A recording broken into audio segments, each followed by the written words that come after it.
The virus is an XL channel which may contain explicit language. Channel blocking is available by calling 1-800-XM-RADIO or in XM Canada, 877-438-9677.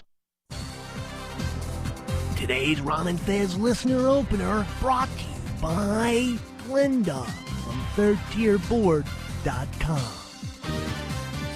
I enjoy having breakfast in bed. I like waking up to the smell of bacon. Sue me. And since I don't have a butler, I have to do it myself. So, most nights before I go to bed, I will lay 6 strips of bacon out on my George Foreman grill. Then I go to sleep. When I wake up, I plug in the grill. I go back to sleep again. Then I wake up to the smell of crackling bacon. It is delicious. It's good for me. It's a perfect way to start the day. Today, I got up, I stepped onto the grill, and I clamped down on my foot. That's it. I don't see what's so hard to believe about that.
Let's get down to it, boppers.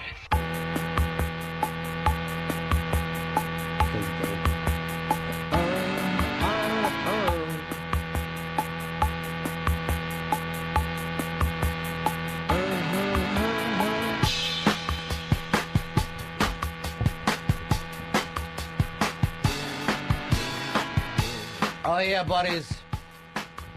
It is the Ron and Fez show. 866 Ron Zero Fez. 866 Ron Zero Fez. Get your confetti out. We're going to have a secret parade come through today. Only the MVP finds this funny, Mr. Earl Douglas. I don't know what I'd do without you, Big E. I'm going to call you Big E from now on.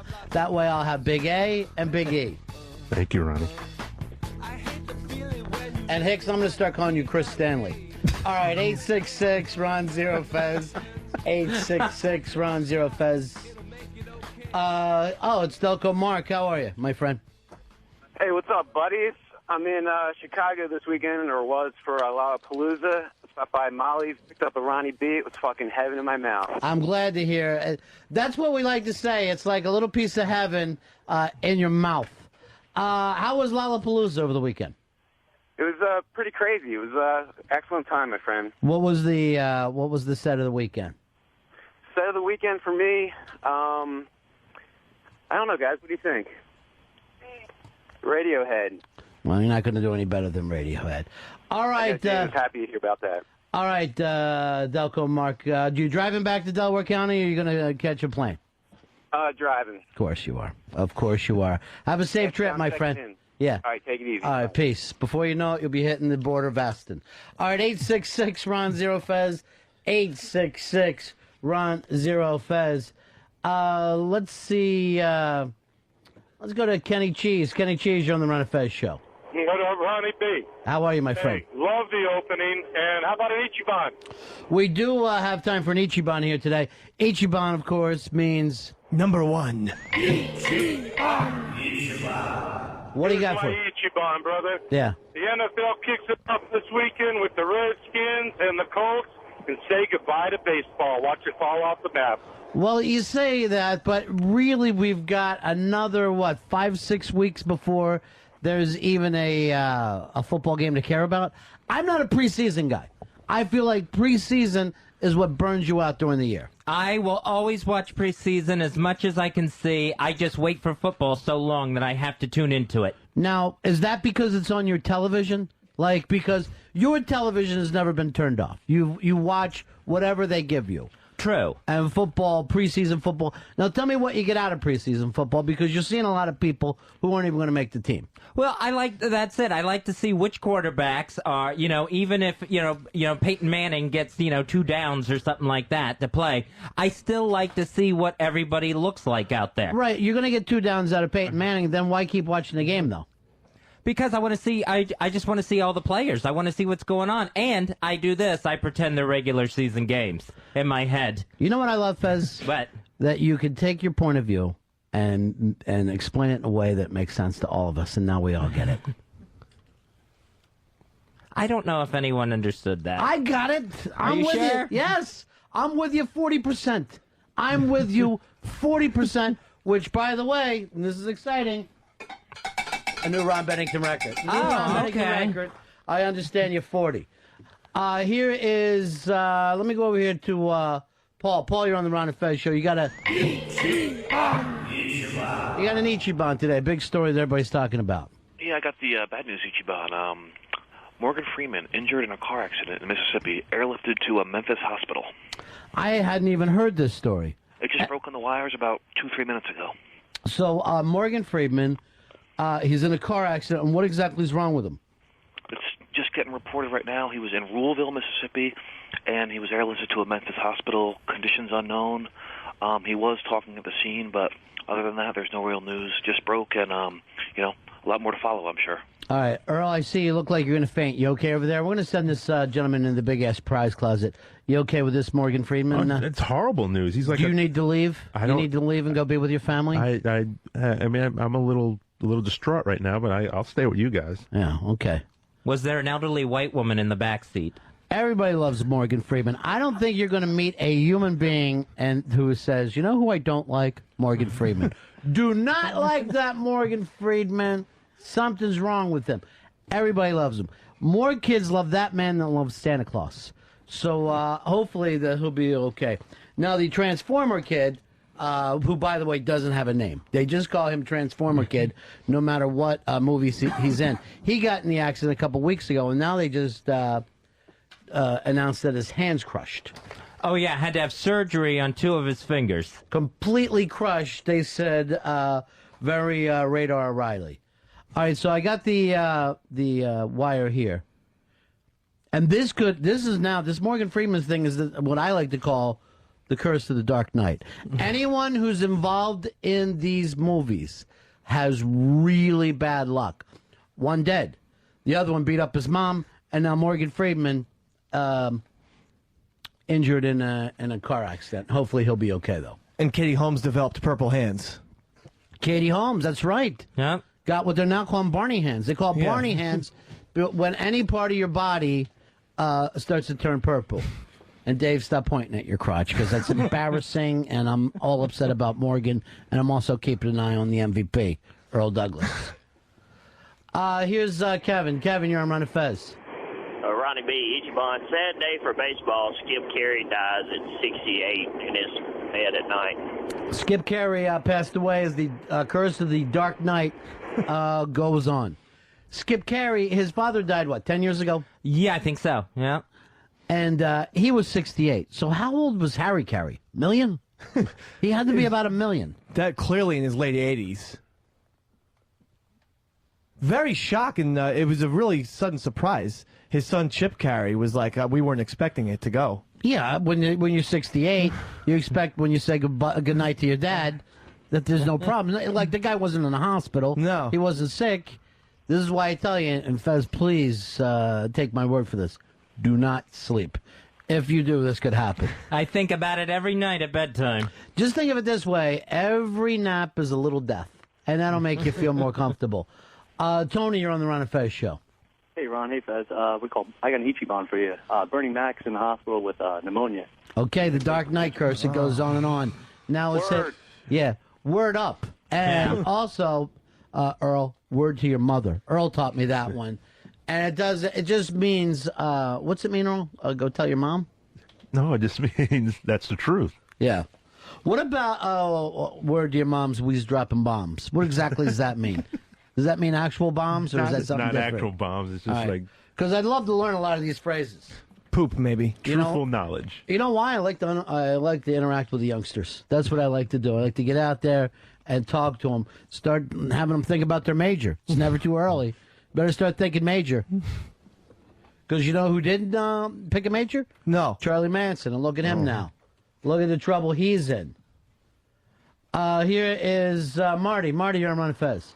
Hey, Ron and Fez, historical figure Ichiban who's been forgotten. Unfortunately, Alexander Solzhenitsyn passed away at age 89. He wrote One Day in the Life of Ivan Denisovich, was a political prisoner, survived the Gulag, came to America, got disgusted, and went back home. Marty, again, the curse of the Dark Knight. Now it's killing Russian writers, which some people believe are the best. I go until I read every American writer. I'm not reading a single Russian one. By the way, I throw Dr. Seuss in with the Russian writers. Really? I just don't understand the name Seuss. I never met anybody like this. Kelly, you're on the Ron and Fez show. Hey, Ronnie, what's up? Yeah. I got the Ichiban. Good. We need to hear it. Mary Kate asking for immunity before she'll testify about Heath Ledger's death. Yes. She doesn't want to get dragged into the fact that this Heath Ledger, as I like to call him, the Joker, doesn't know how to handle his own high. And really, that's the fucking problem with you people that really can't. You drag everybody else down with it. Though those little twins, they can get fucked up. Nothing bothers them. They won't eat. They're so high. But, all right, where are you guys on this one? Does this sound like a sleazy move, or... Yeah, it does sound like a sleazy move. You think she should go to jail because Heath Ledger needed to crash at her pad and maybe ate some of her downs? I think she should talk to the feds. Yes. Why? What could possibly happen? We get him back? No, but then we're going to find out exactly what happened with this guy, and if there's doctors at fault for overprescribing, or if it's something else. If that's Mary Kate's OxyContin. And why should that be her fault? So you say to somebody, hey, can I crash at your house? Yeah, they get in your medicine cabinet. that person who owns the house should fucking go to jail? Come on, Heath. Fucking handle yourself. You know they said that he was so bad with the drugs, that wasn't even makeup he was wearing in Batman? Wow. That's how pale he was. Let himself go. Although he kept really rosy lips. Did you guys see this Batman movie yet? No. Did not see The Dark Knight. Everybody's watching it. I know. Please. Everybody. Please stop. Please stop what? Please see a movie. I mean, please stop seeing the popcorn movies so Fez and I can see it, please. I can't take You it. can see it. All you got to do is break your word. Look at each other, say that we're untrustworthy bastards, and go out and see the movie. I have to. Nothing will happen to you. There's no penalty. You don't have to give me money or shave your head. You just go to the movie and lose. What's wrong with that? I know, but I don't want to lose again. And I don't want to be considered an untrustworthy bastard. Well, you can't. You really shouldn't go anyway because it's pre-season football time, and you need to sit there and watch.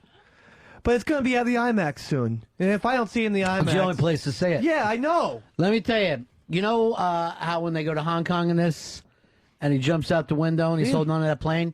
No, I don't know that. It's one of the best scenes. Oh. Well, when Sounds you great. see it in the IMAX, you fucking feel like you're falling off a building. Oh, man. And then I yelled out, hey, I think we're all falling off a building. And I got a nice big laugh for me at the IMAX. See, that's perfect for me because I'm afraid of falling off of buildings in real life. I could see it at the IMAX and not worry. All right, you're scooting around in your chair. You're spinning around. You're weirding me out. I'm just saying there's something wrong with this building. I wouldn't doubt it. Caprice was telling me downstairs, he goes, you been hearing the building shaking a little bit, man? Did he really? Yeah. Because they've been complaining about it down there. He goes like this, I hear another crack, I'm just fucking running out. Oh, man. And he goes, you're lucky. You're on the, you'll die in the crash, but it's all going to come down on me. I could be caught in the rubble. We dodged that crane being across the street for months. He doesn't give you a Still lot. there. Is it? Yeah. here's Craig. Craig, you're on Fez. Hey, buddies. BAC .27. That's the highest I've See the ever big flown. crane? Now I do. What can we do for you, Craig? My itchy bun. Yeah. Obama today on The View. Yeah, everybody loves a rerun. So I'm going to remind you the last time you probably went to the prize closet. Here's Mike. Mike, you're on Ron and Fez. Hey, what's up, buddies? Yeah. Finally, the Ichiban. This weekend, a major wrong was righted when the great Art Monk was finally inducted into the Hall of Fame. Art Monk inducted in the Hall of Fame. Now, I grew up with him, Fez. The show Monk and Mindy, I never missed it. I had to see it every single week. I know the people in Virginia were always like talking about Art Monk being ripped off. Oh, yeah. And when he left the game, didn't he have the most catches? I think so. So what keeps you out of the Hall of Fame when something like that happens? Must be attitude. It was always that. No, he was Mr. Nice Guy. Art Monk? Yeah. He was always, I never spike the ball. I never make a big deal out of it. He was like the player that your dad would say, there's a player right there. You don't see him dancing around like white shoes. Yeah, what do you got for us, Scruffy?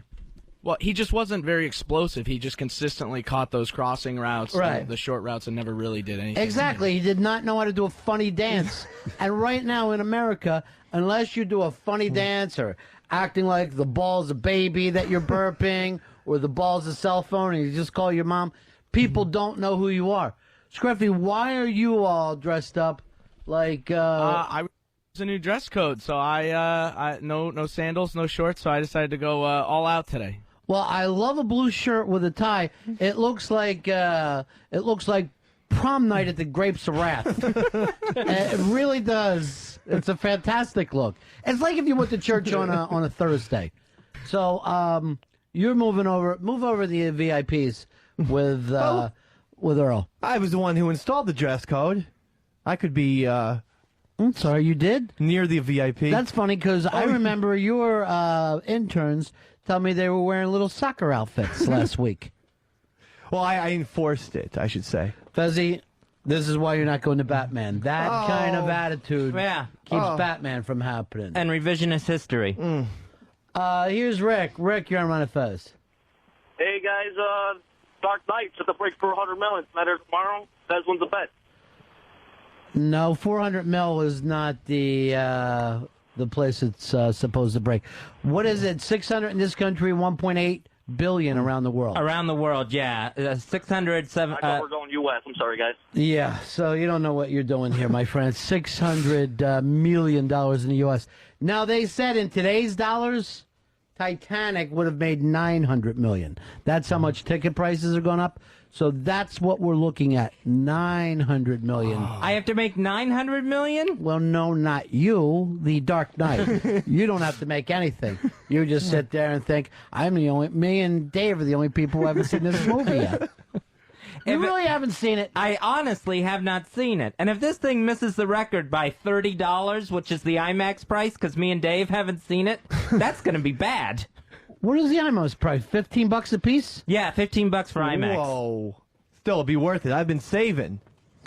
You know what? I got a name for those IMAX people. Earl, could you stand outside for a second? All right. I want to yell out a name. Hurry. Here is here's KJ. KJ, you're on the Ron and Fez show. Hey, buddies. I don't know how you say Ichiban in Mandarin, but 18 dead in a terrorist attack in China, and it's just warming up. The Olympics is going to make Munich look like nothing, I'm afraid. Now, and thanks for the rosy picture that you're painting of the Olympics. When did this happen? I hadn't heard about it. This happened overnight. So it was 18 police officers killed. And this is the kind of stuff that doesn't make my prep sheet. I get stuff like, is Obama a chicken? How long before smoking is completely outlawed again? More racist stuff for Earl. And Skip Carey's dead. Can you watch a game with bad announcers? Are we calling the late Skip Carey bad? Is that it, Dave? No, we're just saying he wasn't always the most known Screaming announcer. I wasn't going to say you like bad. a guy who screams. No, I don't. Just the opposite. I despise Dick Vitale. Screamer. Here's Len. Len, you're on the Ron and Fez show. Hey, buddies. Yeah. Today, the Angelina Jolie and the Brad Pitt twins, their photos are in the People magazine spread. Let's see. Do they look like any other babies? Why do people want to see famous babies? Because they come from famous parents. Right. And people But they look exactly like every other baby, right? Yeah. But there's a certain glow around the Brad Pitt Angelina baby. Why? Because they're royalty, American royalty? Well, no, but they're certainly, top of the line, top shelf celebrities. So Americans care about that. Care about people like that, Care about their babies. They care about I think their there's child. something sick in our fucking society when grown men are waiting outside to take pictures of babies, and then other people ready to spend $6 to take a gander at these babies they're trying to hide. Now they just say, "Give me $2 million and you can see my baby." Yeah, I think the Brangelina twins went for $14 million. What the fuck? I think it was people paid $14 million for the U.S. rights to. I had no idea it was that much money. For the Brad and Angelina babies. Then I would be back having another baby right now. I would have a baby a year, and then I'd lay a fucking load in Angelina, and then I'd just go out and lay in the pool and have a mirror on my lap, a floating mirror, so I could fucking snort coke.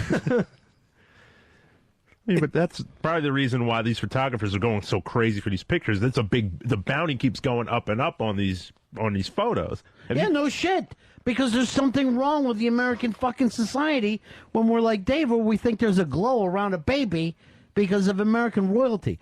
I thought we got out of fucking England. I thought we threw their asses out of here because nobody was better than anybody else. I thought that was our gimmick. And all we want is fucking lords in this country. Well, we do love celebrities. So, I mean, that's just the bottom line. And we have for ages and ages. And so we never were paying $14 million to see babies. As a matter of fact, it was just the opposite. It was considered fucking cool not to have the children in magazines. Up until like 5-10 years ago, you didn't go fucking carting the kids out. Why? There's people around here that want to kidnap kids because of your celebrity society. But it's insane. Yeah. It's insane where we're going. But yes, even sir. with the even like the old stars, like the Newmans and the Redfords, you didn't even know they had kids, or you barely knew they were married, or if they were married, they kept it a secret. Nobody knows who Robert Redford was married, if he has kids. To this day, I couldn't tell you whether he has children. I just don't know when that changed. And what about De Niro's kids? You know anything about them? No, I don't. But you're telling me that this is important, and we've always cared about such things. I'd say it's just the last couple of years. I mean, we've taken it to a new level the last couple of years, but we've always cared about them. It's just now it's extending into, all parts of their life, their children, where they live. Get it. Sean, you're on Ron and Fez. Hello? Yeah. Hey, guys, I got a slight Ichiban for myself. I caught Levon Helm yesterday, and that guy can still rock.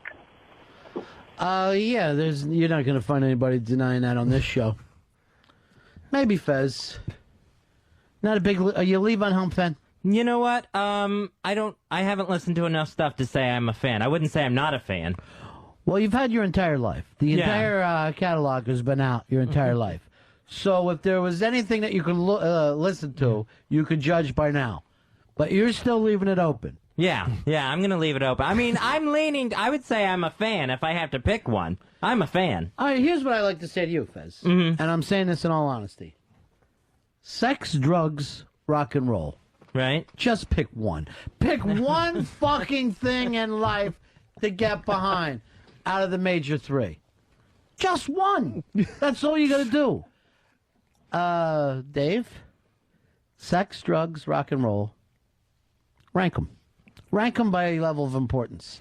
For me, rock and roll, number one. Okay, number two? Drugs, number two. Yeah. Because I need them. Yeah. And number three is sex. All right. Let me go over you, Hicks. Drugs, sex, rock and roll.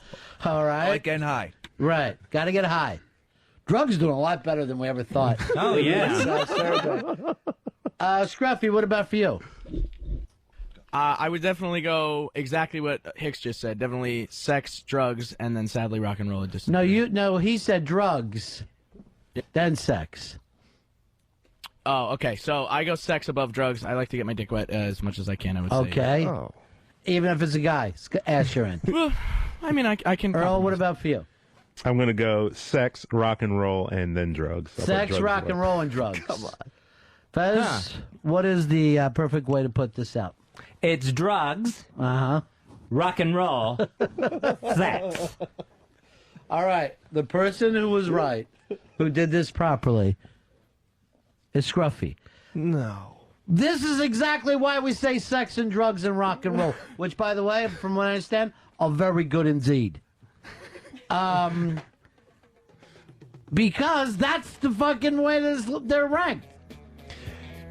You can't walk down the street just having sex, though. Yes. But you can... We always have. Just think how long we had sex before drugs and rock and roll. This is a perfect song, by the way. Sex and drugs and rock and roll. Now, this is perhaps the greatest club-footed rock star in history. And with a hook hand. Ian Dury and the Blockheads. I've been there and I know lots of other ways. What a jolly bad show. If all you ever do is business you don't like. Is he still alive, Earl? No, he is. Dean? I think he died from. I think it was like a rare disease. I forgot what the disease was. Well, you know you're not coming in good when you got the club foot, you got the hook hand. It's not fucking good for you. So yes, it goes sex, drugs, rock and roll. It was set up there. Now, sadly, it's sex, drugs, hip hop, and then rock and roll. The only person I would allow putting rock and roll first would be Hard Rock Johnny, because that is his business. And he was telling me, business is good. Business is good. It's his drug. You're quite welcome, it is free. Don't do nothing, that is cut price, you know what. Here's Chris. Chris, you're on Ron and Fez. Hey, buddies, how you doing? Yeah. I got the Ichiban of the day. Since last August, 6 shoes have washed up on our beaches with feet in them. What beaches? There was one last August, one last month in Sweden at a tourist resort. and in the United States, it's been 6 since last August. All right, you're going in the big-ass prize closet because that's some scary shit there. Dave, you're on the Ron and Fez show. What's up, boys? Hey. Look, we can't be ranking sex, drugs, and rock and roll with these clowns because none of them are going to pick sex. Well, the only person who did is Scruffy, the very attractive young Scruffy who still has some libido action happening. I'm pretty sure Hicks has destroyed himself through drugs. I can still get it up. I had doubt sex this that very weekend. much. No, I did. What are you going to do, throw a firecracker down your pants? Get a little fucked up. It works. Yeah. Didn't work for me this weekend. What happened, brother? Booze and tried to have Couldn't get sex. hard on? Got it, but just couldn't finish. Yeah. And as a result, couldn't get her to finish. I couldn't get her to finish either. Yeah. Failure. Well, that's why I chose sex. I mean, that's why I chose rock and roll and drugs. I'm not a liar. Rock and roll, I need it. I have to. I go to bed to music. Mm-hmm. I take my commute to music. Yeah. It's everything to me. And sex isn't. Besides the fact that it spawned my child, Right. it's not as important as music is. No. So And rock and roll. Rock and roll more important to you than sex? Yes. That's why I made that list. And then drugs would sandwiched in between the two. Because booze is a drug. Right. So sex is actually third for you. Third, yeah. Yeah. And a distant third. I didn't say that. Well, you can't do it. Now, one thing I noticed that you never have a problem drinking, and it's not hard for you to listen to rock and roll. Yet sex is something you seem to fail at quite a bit. Yeah, what? So what? 45%, 50% of the time? Doesn't happen. So 50% of the time you set out to have sex, you can't get it up. I can't complete. 30% of the time I can't get it up. All right, so 30% of the time you can't get up. Yeah, and 50 I can't complete. And then you can't come. Yeah, but if you keep trying, no big deal. Just try. Just you get. It's like get up to the plate, 6 times. You're going to get 2 or 3 hits eventually. Yeah, well, this, we're not talking about baseball. Unless the pussy's coming at you in a breaking curve, there's no reason for you to miss it. That's the only way. Too much rock and roll and drugs. First of all, you've got your drinking down to once a week. You don't get high. Yeah, pot scares him. And rock and roll, you listen to the same 4 bands from the early 90s. Your rock and roll period is 88 to 94. I was so jamming to the best of Billy Joel this morning on the bus. Yeah, that's rock and roll. The bus. Oh, God. This is your life now. You can't get it up. You wait for drinking night. Then you take a bus from Jersey listening to Billy Joel. Yeah. Kevin Spacey, the American Beauty. Just sitting there. Oh, my God. Sitting there. The pain that you're in. The bus stop like a fucking idiot. You had a big Saturday night, though, and you were partying. Yeah, it was amazing. Went to the Virus show. Had a good time? It was the best. It was Apparently you saw the last one. From what I heard today. Well, I heard that, too. Because one of the comedians, Mike Birbiglia, got booed. And they weren't too pleased with that. But, I mean, the rest of the show was fucking incredible. Patrice was amazing. And Jim Norton was so unbelievable. Yeah. I can't describe it. He, went to a different level than he usually is. And he's always brilliant. But this was above and beyond. He did something about John McCain. Yeah. About the attributes that he had, in the like that he has for John McCain. I think I'm on McCain now. Fuck Obama. Wow. Fuck him. All because of Jim. Gee, what a shock. Dave turns again. These are not the droids you're looking for, Tor. He brought up some great points about John McCain. Was he so funny your dick couldn't get hard for the next 12 hours? He says McCain tells it like it is. He's blunt. A New York Times reporter tried to, get him to fold with some questioning, and Jim said, well, the guy was in the prison camp in Vietnam for 5 years. He's not going to fold for some liberal douchebag or what. Yeah, obviously Jim did it a lot funnier than I did. But the point is... I come here to laugh, not to hear your political opinions, man. I don't like when celebrities start to lay their politics on me. It was amazing. You were loving it, though. It was the best. It was the best thing I've ever seen in a long time. Well, let's get, McCain needs a little spark up his ass in this thing. Yeah. Let's get Jimmy on stumping for him. I think he should. And if he wants some help, if Jim wants me to carry some flyers for him or do whatever, I'll help him. I just want Mr. Norton to understand. I'm with him on this now. We're going to be McCain buddies, 2008. All right, the crazy disease, by the way, that Ian Dory died from that you said, it's called liver cancer.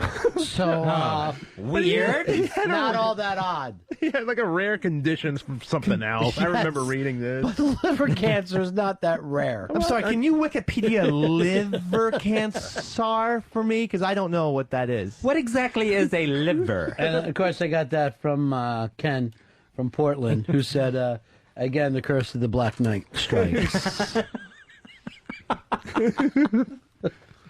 And then he said he's really mad at Fez's parents for not having him work a summer job. They really let me down, man. They really let me down. So you're now on the McCain side. Yeah, I am. As long as Jim's with me on that one. You're yeah. a McCainiac. As long as he's leading the fight, I'm right behind him because that's how fucking amazing his set was. It was that good. It was that good that if he said, Dave, go out, maybe, shoot someone. What just if he for did me. What if he did a set that says be able to get a hard on and maintain it? I think I'd be able to do it then. What did you drink so much that it kept you from getting a hard on? I just drank beer. I didn't want to drink a lot. How many beers did you drink? At the show, I fucking had 5. I mean, I really didn't get drunk. I think people around me can verify that I was really in control of myself. So you weren't limp dick because drunk. I was warned by Kenny not to get out of control. So I did drink at home. So you had to, like on your way in, don't get out of control, Dave. Actually, 2 emails and then a personal thing where Wow. he said, "Just How embarrassing!" I said, "What am I gonna do? It's the fucking virus Ruin tour. it. I'm not gonna. You're gonna ruin it. No, these people are animals. I'm not gonna upstage them." Why would you consider Patrice and Voss and Jimmy to be animals? The fans. Why are the fans animals? I don't mean fan in a bad way. Just there was like a lot of booze, a lot of excitement, enthusiasm. Enthusiasms. I'm sure it was the best comedy thing I've ever seen in my life. Period. And yet now it's the last one because of some people. Well, I saw the last GNR show and I saw the last virus tour. Then I fucking shut him down. Did Axel's people tell you not to ruin it? You want to go see Vetter tonight? No, I have to make my commute home. If I see Eddie, it's probably too late to get home. Oh, now you have to worry about things like what time's the last bus to Jersey. Well, I mean, the buses keep going, but I have some work to do for the show. What's that? Confetti? The fucking morning confetti? No. Non-confetti work. Fez, you still with Obama? I'm still with Obama. Earl, you're still with Obama? Absolutely. I'm still All right, with Obama. so big change here. I am still undecided, but leaning very close to just going in there and pushing the voting machine over like I did the last 2 elections. I act like I'm going inside and I just shove it over. Sort of ruins it for everyone. I don't care. Oh, right. You know? I don't care. I'm a fucking... I'm a teen that just really doesn't understand his own anger. Right. And now you're a conservative McCainiac. Yeah, now I'm on McCain. Yeah. Period. And I think that Jim's right. Obama is, Black. What's he done? What's he done? Jim and I would like to know. What the fuck has Obama done? Well, he's a besides- senator from Illinois, and now he's running for president. all he does is just fancy speeches and words. But, the main thing I think that Obama's gone for him is he's not with the people who fucked up the country the last 8 years. Right, but do you seriously think that McCain is like a Bush ally? Yeah, I saw him hugging Bush and supporting Bush at the last election. That's just politics. He has to do that to have the Republicans like him. Right. He's going to do what they want to have him like him. Yes, I agree 100%. He'll do that for the next, I'd say 8 years, but 4 years because he can't go on forever. A man can't live to the end of the times. Here is Mike. Mike, you're on Ron and Fez. Hey, guys, what's up? Yeah. I listen to Opie and Anthony every day, and for the last 18 months, Jim has done nothing but talk about how he's voting for Obama, so What? I don't know what the hell Dave's talking about. I'm just going by what I saw Saturday night on the virus. You don't think it could have been the booze talking to you a little bit, big man? He has said on O&A that McCain is too old for him. Not that he holds it against him, but he just doesn't want to elect somebody that old. Well, that's not what Well, fuck you, because the way I felt like is Jim was for McCain. And if he's for Obama, too, maybe I'll reconsider what I've just said. But for now, I'm a McCainiac, pure and simple. 30 on your views there, huh, Dave? I like to get information imparted to me from alternative sources. Jim Norton was one of those sources Saturday night. All right, here's Caveman. Caveman, you're on the Ron and Fez show. Hey, what's up, fellas? Yeah. Hey, I got to vouch for Eastside Dave. I talked to him right before he went in, and he was not that bummed. Then why can't he keep his dick hard? Why haven't we plugged the thing on Wednesday yet? Shouldn't that be on the confetti? Yes, it should. Yeah. We're 40 minutes in. I'd like to have a confetti announcement. There is going to be an Unmasked this Wednesday, 2 days away. Unmasked with special guest Seth Rogen. That's this Wednesday at 11 o'clock. You know Seth Rogen from his movie Porky's. So that's all happening. You want to email live at xmradio.com, live at xmradio.com. Put Seth Rogen in the subject heading for your free tickets. That is this Wednesday, Comics Comedy Club in New York City. We like to plan these 2 days in advance. It's very, very exciting, like to tell people, hey, there's a big show coming and you can't get off work for it. It is part of the excitement level here. But you'll come out, Fezzy, you'll meet a movie star that day, and maybe the word is he's going to put one of the people in his next movie. Somebody who comes out. Wow. Yeah. Which is Green Hornet. Whoa. He's going to be doing Green Hornet. Very cool. It's my shot, then. Yeah. To be in it? I'd love to. I'd love a shot to be in that movie. You could be Kato. Let's go over a couple things. Whatever. All right. Do you know how to drum? Yeah, I do. Red hair? Yes. Pale skin? Yeah. Can you keep a heart on for more than 5 minutes? No. I'm sorry. Oh. That's just... I'm sorry. You're so close. That last question didn't even seem appropriate. Maybe you can do the Red Worm. What's that mean? As opposed to the Green Hornet. Wow. Wow. I'm so glad I asked what did that mean. I am so fucking glad. Dan, you're on Ron and Fez. Hey, I was just wondering, speaking of Seth Rogen, if you ever saw Freaks and Geeks. It was a great show. Yes, I have. Over the weekend. Love the freaks, hate the geeks. Just like high school. Just like high school. In high school, Fez, were you a freak or geek? I was probably more of a freak. Really? So you're a stoner? Oh, no, I didn't get stoned in high school. Is that what freak means? What do you think it means? I just thought it meant odd. Yeah. Earl, freak or geek? I was a geek. Yeah. Total geek. Dave? Geek. Really? Yeah.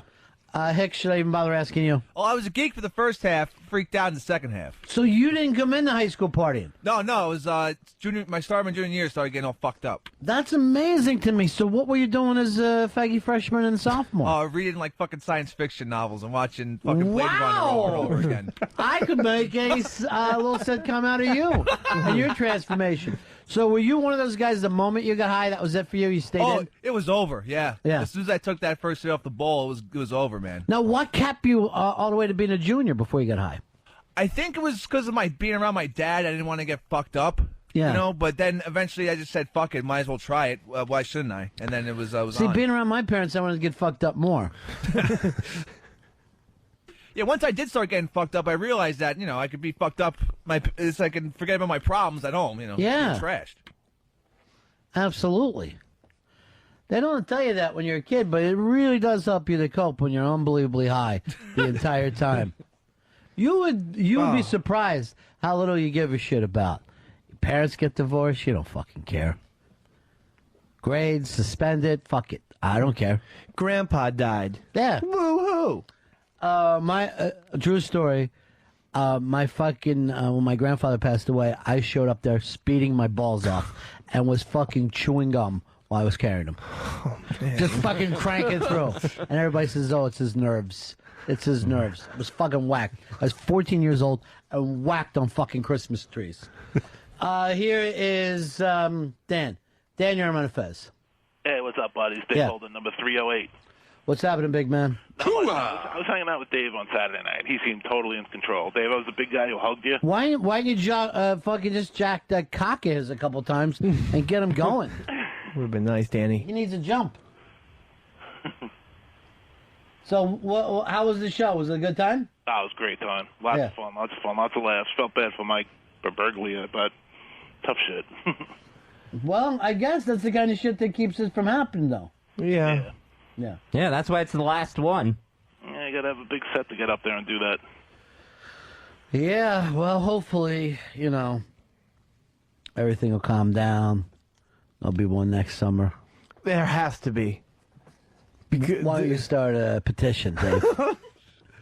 It's just, it went so swimmingly. You would think that they would want to... What did you just say? The show went very swimmingly. You would think that they would want to do it again. I know they had problems with this guy, and they're right to be upset at the crowd, but everything else was perfect. Well, the guy's set wasn't as bad as the crowd let on? No, it wasn't that bad. Yeah. No. Just sit down, relax. The crowd was being a little impatient, to be honest with you. Yeah. By the way, your chick wants to hear Hit Me With Your Rhythm Stick. How come she knows music and you don't? That's what fucking kills me. I know music. Well, who did that song? Hit Me With Your Rhythm Stick? Yeah. Donna Summers. Ian Dory, the person we've been talking about. Right. With the thing. But you know Pearl Jam. Yeah. GNR. Yep. And the late version of The Who. You really know a post-Keith Moon Who. I know Keith Moon. Seriously. My favorite drummer ever. Period. Oh, I know this. No, you don't. He's walking around doing like a little poetry. Oh, you know the video, the MTV? That's what people always make me laugh. When they confuse, and they'll be like, they confuse the video with the song. They're like, what's that GNR song where the girl dies at church? They go, that isn't a song. November 8th. Then you died at the church. No, that didn't happen. With your rhythm stick, hit me slowly, hit me quick, hit me. Hey. All right, there we have it up on MSNBC right now. Here are the shoes that have been washing up with feet in them, 6 pair altogether. And am I wrong, or those look like the same size shoes? I'd say they're about a 9. Yeah, they do. They all look like they're the same make. And not one of those shoes could you get in a cigar bar for. No. Now, I'm wondering if they were all together, or, where it was something like, let's cut their feet off. All the same kinds of all shoes. On Washington State Beach. 5 shoes have been found on beaches since last August. So maybe it's a thing of they're chopping people up, chucking them in the water, but only the shoes have a little extra weight to them, and they're the ones coming up.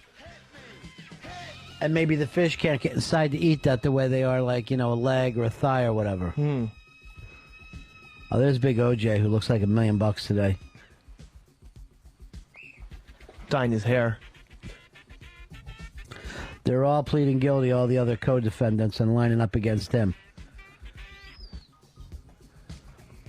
Never got that walk back, though, after what he did to his legs during his career. No. It looks a little bit like a strut, but it's just bad knees. I think there's a little strut in there, too, Fez, if you're really be honest.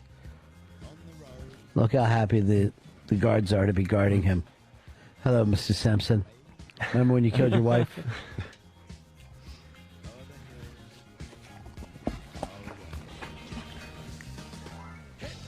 Here's Tom. Tom, you're on Ron and Fez. Hey, buddies. Yeah. I've been gone for a couple months. I'm back. Hey, isn't Washington State where iPods are from? I mean, wouldn't it be what you call them, an iPod versus a bipod? You know what I mean? That's really That's a bad. lame joke. Sorry, guys. Gong me. Well, it's not the Gong Show.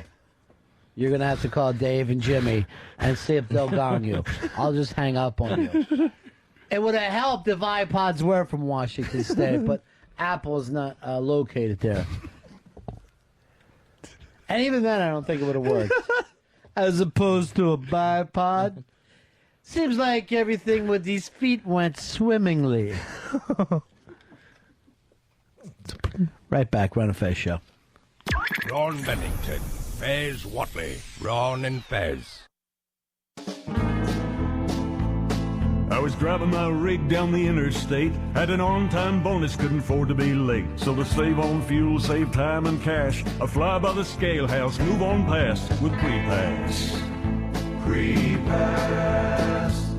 It's a bypass system, first of its kind. Checks my weight and my doc's driving 65. Then a green light flashes up on my dash, and while the other rigs stop, I just move on past with Pre-Pass. Pre-Pass. With your good driving record, Pre-Pass can save you time and money on every haul. Highway sensors check your weight and certifications as you drive highway speed. If everything checks, a green light on your dash says, drive on by. Try Pre-Pass free. We guarantee you'll want it along on every haul. Visit prepass.com/XM or call 888-559-PASS and mention XM to try Pre-Pass free.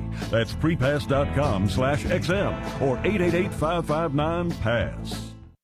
Baseball This Morning on XM. Baseball This Morning comes your way on Tuesday with a complete Monday wrap-up, including the Buck Martinez West Coast solution. Yeah, we're going to wrap up things with the Orioles on the West Coast as they take on the Angels for 3 games, and we'll look around and see if that Tampa Bay club can handle Cliff Lee in the opener of their series. Matt Garza goes to the mound for that red-hot Rays club. Baseball This Morning, 6 a.m. East on XM 175, MLB Home Plate. What if I told you that you could put up a brand new building and save up to half the cost and up to half the time as similar conventional construction? It probably sounds too good to be true. Well, just by picking up the phone, I can prove it to you. If you need retail, office, or warehouse space, or if your church or school wants to expand and save money, you need General Steel. Call today, and we'll prove to you that your new building can go up in about half the time, and you'll save up to half the cost. Dial 1-800-335-2459. We'll help you customize your building. You choose the size. You can even add the look of brick, stucco, or stone to achieve the look you want. If you still think this sounds too good to be true, then pick up the phone and call. The information is free when you call 1-800-335-2459. Call General Steel and find out how you can put up a brand new building in about half the time and save up to half the cost of similar conventional construction. Call now, 1-800-335-2459. 1-800-335-2459. Listen at home, listen at work, listen everywhere, online with the addition of 9 new XM News, Talk, and Sports channels on XM Radio Online. More XMRO Sports with the addition of ESPN Radio, the PGA Tour Network, NHL Home Ice, and XM Sports Nation. More XM News, including CNN, BBC World Service, and C-SPAN. Oil prices are back You'll up also this be able to morning. hear Fox News Talk, and there's even programming your kids can listen to with the addition of Radio Disney Online. Playhouse Disney on Radio Learn more Disney. at xmradio.com. The virus is an XL channel which may contain explicit language. Channel blocking is available by calling 1-800-XM-RADIO or in XM Canada, 877-438-9677. Let's say you love Meg Ryan. I do. Great, who doesn't? Let's say you like her so much, you want to know every movie where she shows her tits. And not just that, but how long into that movie she shows her tits. Come to our webpage. Exclusively type in Meg Ryan. Bam! In the cut. 38 minutes in. 48 minutes in. Like an hour and 10 minutes. She's like naked that whole fucking movie. She does full frontal in that movie. Wow. They called her Harry, not Sally. Really? I'll show it to you. I'll show you Meg Ryan's bush. Seth Rogen will be the next guest on XM's Unmasked. It'll be taking place Wednesday, August 6th at 11:30 a.m. at Comics Comedy Club in New York City. For your free tickets, email live@xmradio.com with Seth Rogen in the subject heading.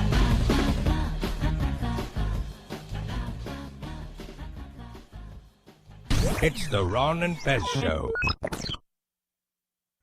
What's on my XM? Well, then let's take a look, see what's playing on your XM. Over on XMX today, it's Monday, which means Artist Confidential is on the schedule. We've got 2 shows for you today as we honor 2 of the undisputed queens of country music. Faith Hill and Trisha Yearwood are featured in today's lineup. We'll rack them up throughout the day today to make it real easy to catch on your schedule. Artist Confidential with Faith Hill and Trisha Yearwood now playing on XMX XM Channel 2. Well, now your summer plans may not include getting out to a Kenny Chesney show, or maybe his Pirates and Poets tour isn't coming through your neighborhood, but over on XM18, it's the next best thing. We've partnered up with Kenny to help capture the vibe of being at one of his shows for the XM Nation with our latest artist-dedicated channel. It's Kenny Chesney's No Shoes Radio, featuring, of course, Kenny's entire audio catalog, as well as exclusive concert tracks, interviews, and music from any number of his friends. It's Kenny Chesney's No Shoes Radio, now playing on your XM18. As always, you can find complete programming details, game schedules, and channel lineups online at xmradio.com.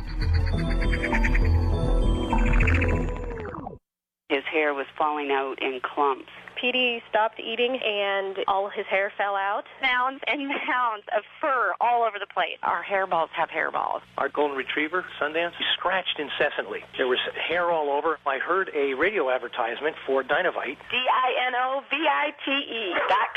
The omega-3 fatty acids, zinc, vitamin C, probiotics. There's flaxseed oil, the seaweed, the kelp, the digestive enzymes that are cooked out of regular dog food. Within 2 weeks, the shedding slowed down to almost none. The scratching went away after a few days, and Sundance's coat was starting to get shiny and glossy the way it had when she was a puppy. Tons of energy, no more bad smells. If your dog has shedding, dry skin, excessive scratching, Dynovite will solve the problem. The website is DINOVITE.com. Phone number for Dynovite is 859-428-1000. Hey guys, Sam from O&A here. In case you didn't know by now, we're giving away a trip for two to this year's SummerSlam. All you need to do is invent a wrestling character and send in a wrestling promo telling us what you want to do to either me or E-Rock. The people who do the best promos will get to do them live in studio, with the winner going to SummerSlam. Send them in now to sam@opieandanthony.com. We need them by August 5th, which is soon, so do it now. Mondays are reserved for Artist Confidential on Channel 2, XMX. Two queens of country music all day today on Channel 2. One sold over 35 million records, and the other knew she wanted to be a singer when she was only 5. Faith Hill and Trisha Yearwood. Today, Artist Confidential, all day and right now. XM's exclusive music, Channel 2, XMX. Ron Bennington, Fez Watley. It's the Ron and Fez Show. This is a top to what we use on stage, but it's very, very special because if you can see, the numbers all go to 11. Look, right across the board. 11, 11, and most 11. Amps go up to 10. Exactly. Does that mean it's louder? Is it any louder? Well, it's one louder, isn't it? It's not 10. You see, most blokes, be playing at 10. You're on 10 here, all the way up, all the way up, all the way up. You're on 10 on your guitar. Where can you go from there?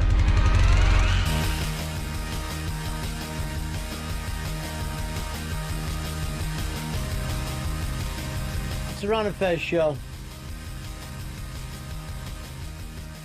Man, a couple of people have emailed me that the cops were dicks at the virus show.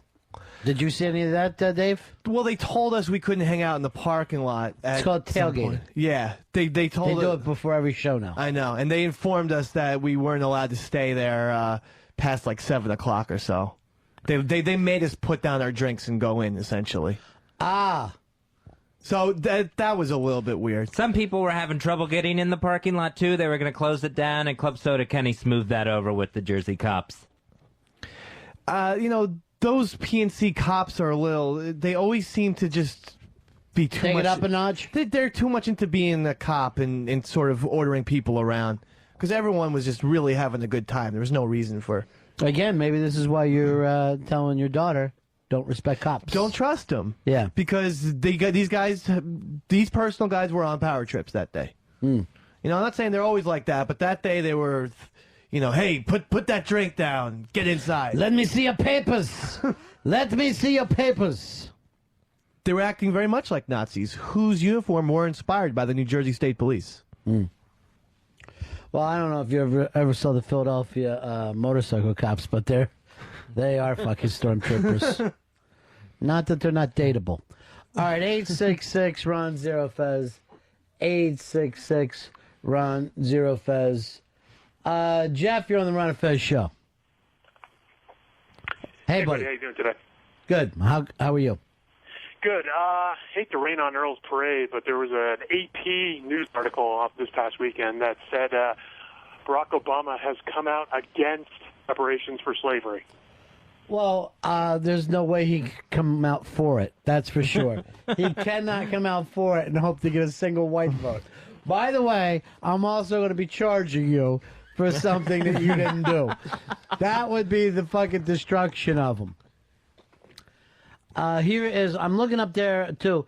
It looks like Houston is in a direct line for this latest hurricane. Edward.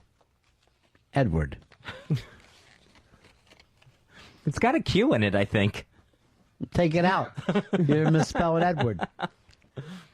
God, are you sweating up a storm over there today? Am I? Yes, and it's actually pretty chilly in here.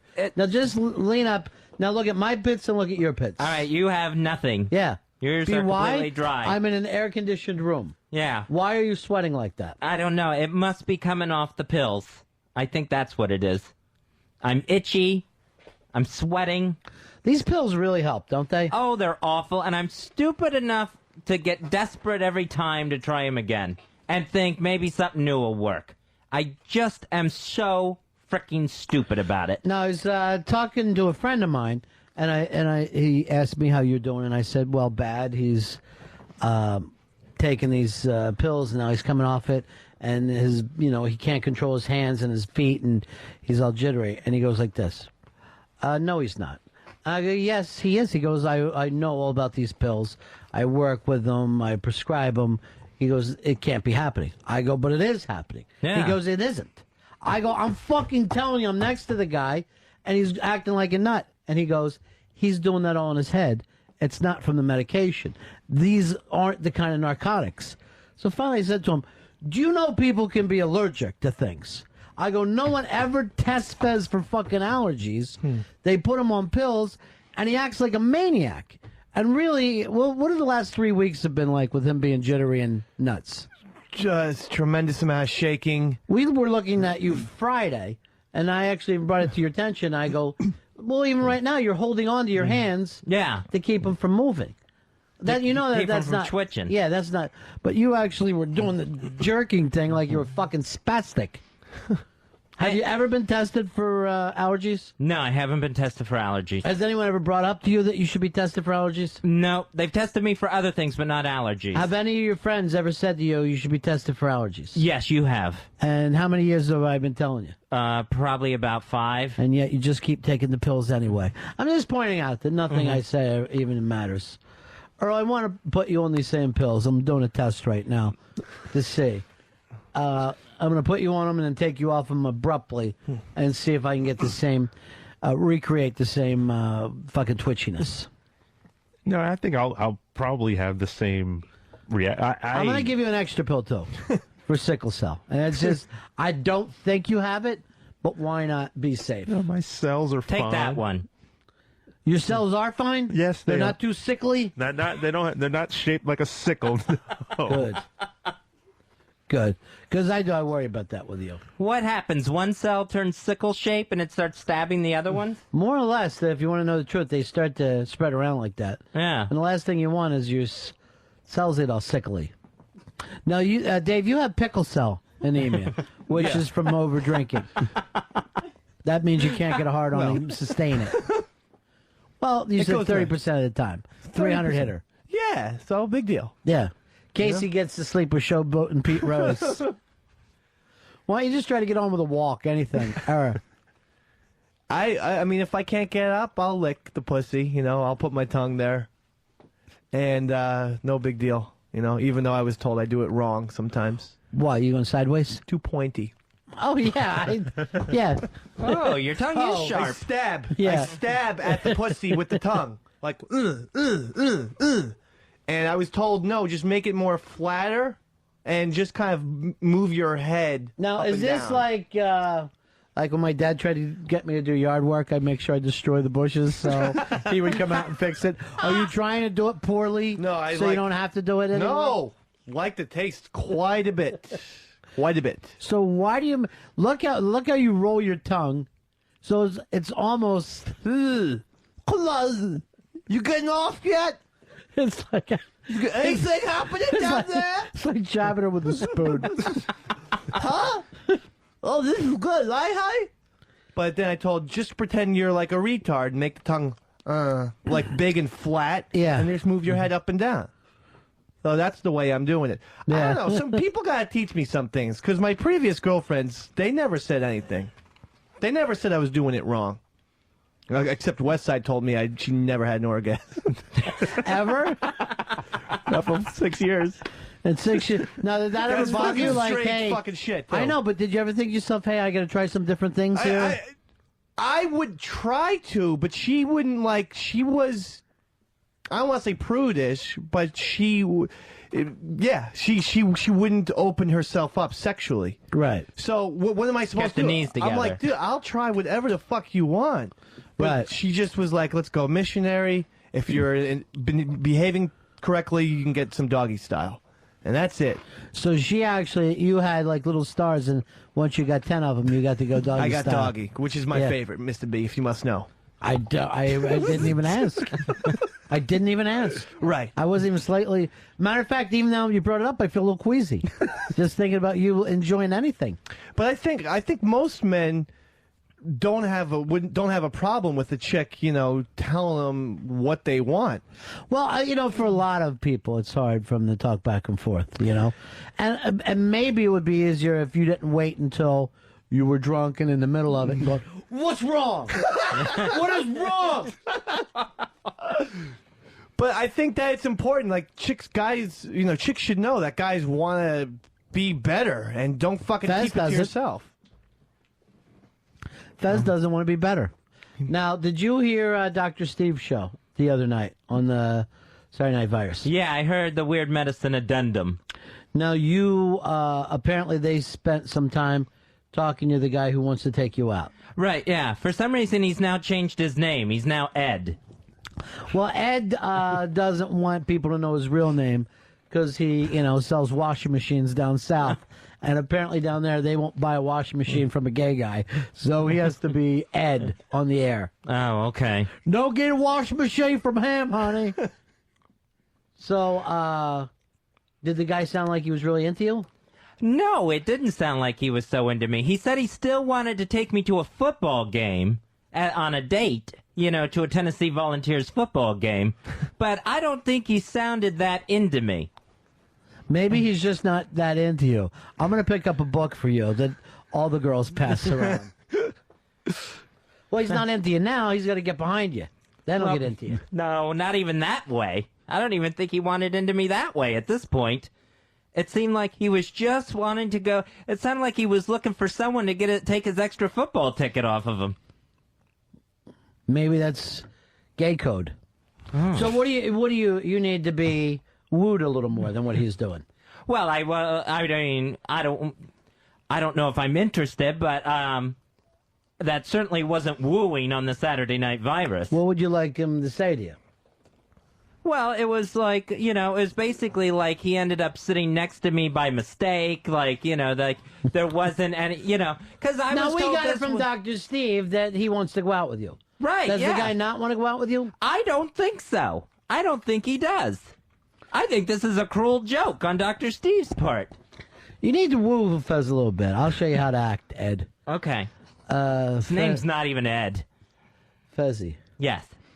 Beautiful sweat patterns you have going on right now. Don't mention my sweat patterns. That's not wooing. One looks like Asia, the other like South America. All right. It's because the South American side is dripping a little more. Fezzy, darling. Yes. Fezzy, darling. Yes, Ed. Your beard is as white as I've already came in it.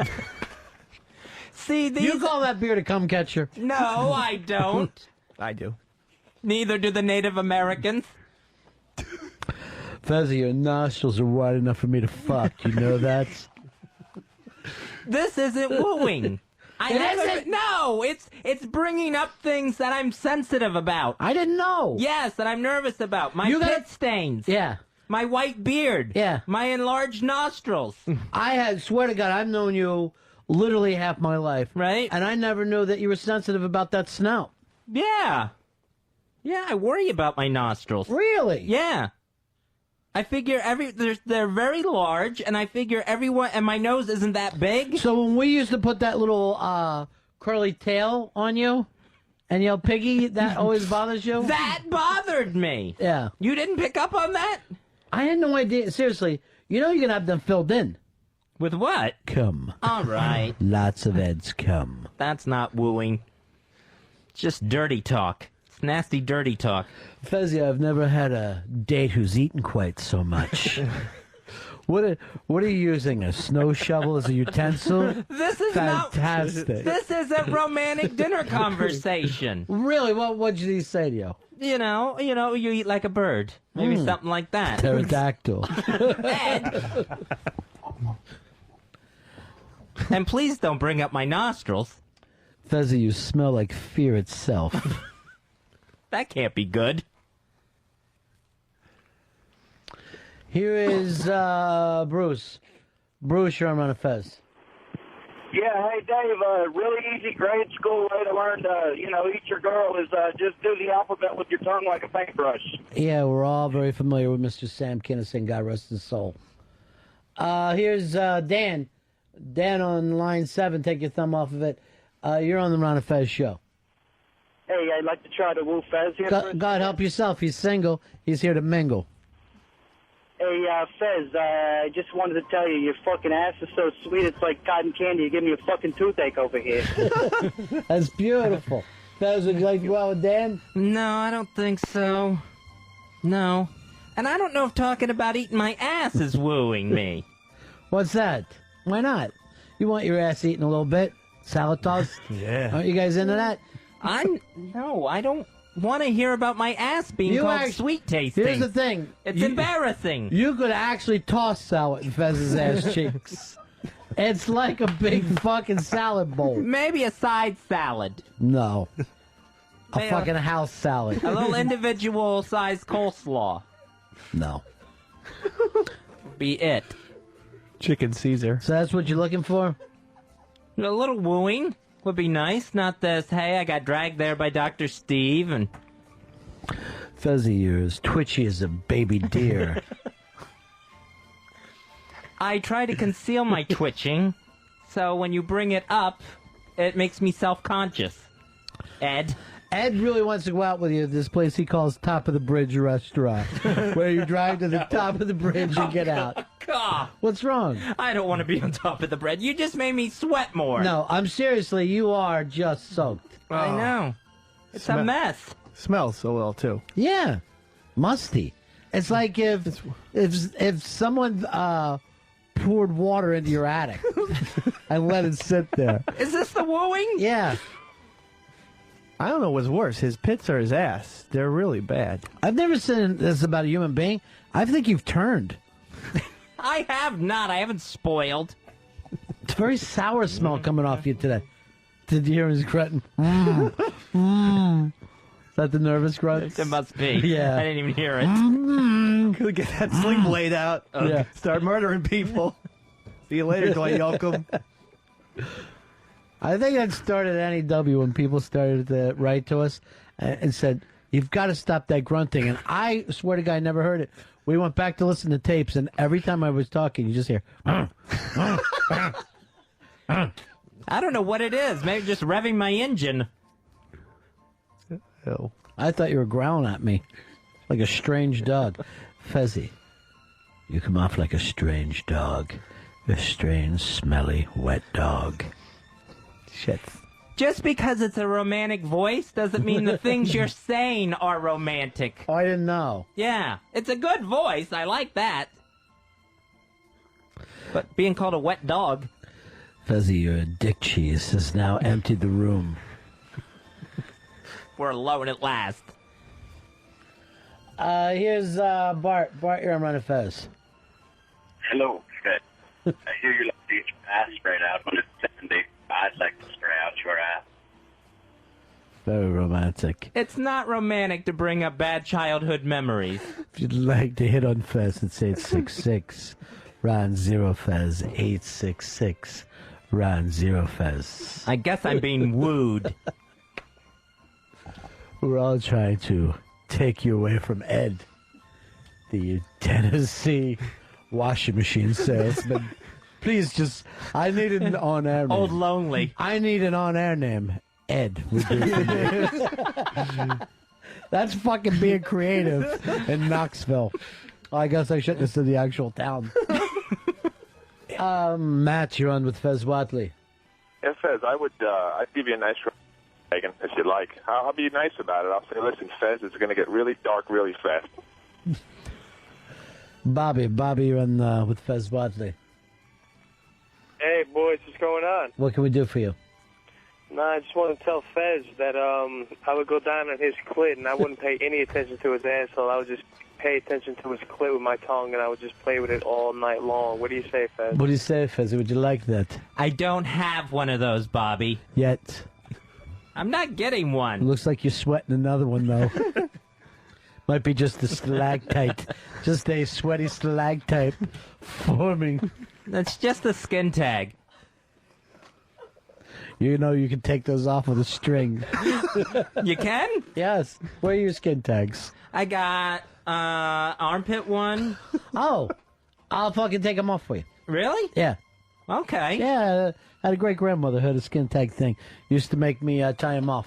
I think that's the only place I got one. Let me take a look at it now. Fez, I love when you bear a single tit. When you bear a single tit like that. Like, excuse me, I gotta get all unbuttoned. The white chest. I don't know how to tell you this, but your sweater's wet. His white That's sweater. not a sweater. What is That's it? me. Oh. Where is it? His black and white sweater. Oh, wrong arm. Right there. You see it? Oh, God. It's a little moist right now. It's kind of puttyish. Mike, you're on. Keep the shirt off, President. Cool off a little bit. No, put your shirt on, because either way it's freaky. Why don't you seriously shave down? Maybe that's why you're sweating so much. I'll have her all shave you down after the show. I'll just do it like that. Oh, get it? Just over the shoulders without putting the sleeves How on. romantic. Yeah, let them dry a little bit. in Yeah, grease. before I put my pits back in this. Mike, you're on Ron and Fez. Hello? Yeah. Fez? Yes, sir. May I flirt with you? Go You ahead. can try. Help yourself. I'm sorry. I'm very nervous. You're so gorgeous. Fezzy? Mm-hmm. I get lost in your eyes when I come in your beard. Joe, you're on Ron and Fez. Hey, what's up, buddies? Yeah. Can I woo Fez? Help yourself. Go ahead. He's right here. All right, Fez, I'd love to gargle your ball sweat. I don't think there's enough to gargle. Oh, there's a lot. It's like drinking out of a hot hose. That is wrong. You ever a little kid try to take a drink out of the hose and put your mouth up too quick? And you just get the hot fucking summer hose fucking water in your mouth? Even if you think you've let it run long enough. No, I mean, it'll fucking cool off, but that first fucking hit, it's like your mom just boiled water and poured it into your fucking face. Here is Dave. Dave, you're on Ron and Fez. Hey, I want to bang Fatty Pneumonia. Mean childhood nicknames are not wooing. Jay, you're on with Fatty Pneumonia. Go ahead, help Fezzy. yourself. Fez, you're so great at figuring out tips. It really turns me on. Smart ass.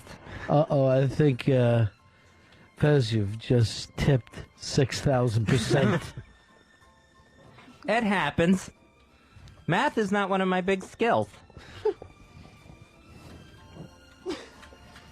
Somebody let the dog out. It's starting to growl. We better order lunch. There's a wonderful place with some tuna fish sandwiches. Pat, you're on Ron and Fez. Todd, please acknowledge my number, 53053. A beautiful acknowledgement for you. I just want you to know that I always say, thank you! Thanks, Pat. Thank you for blowing me.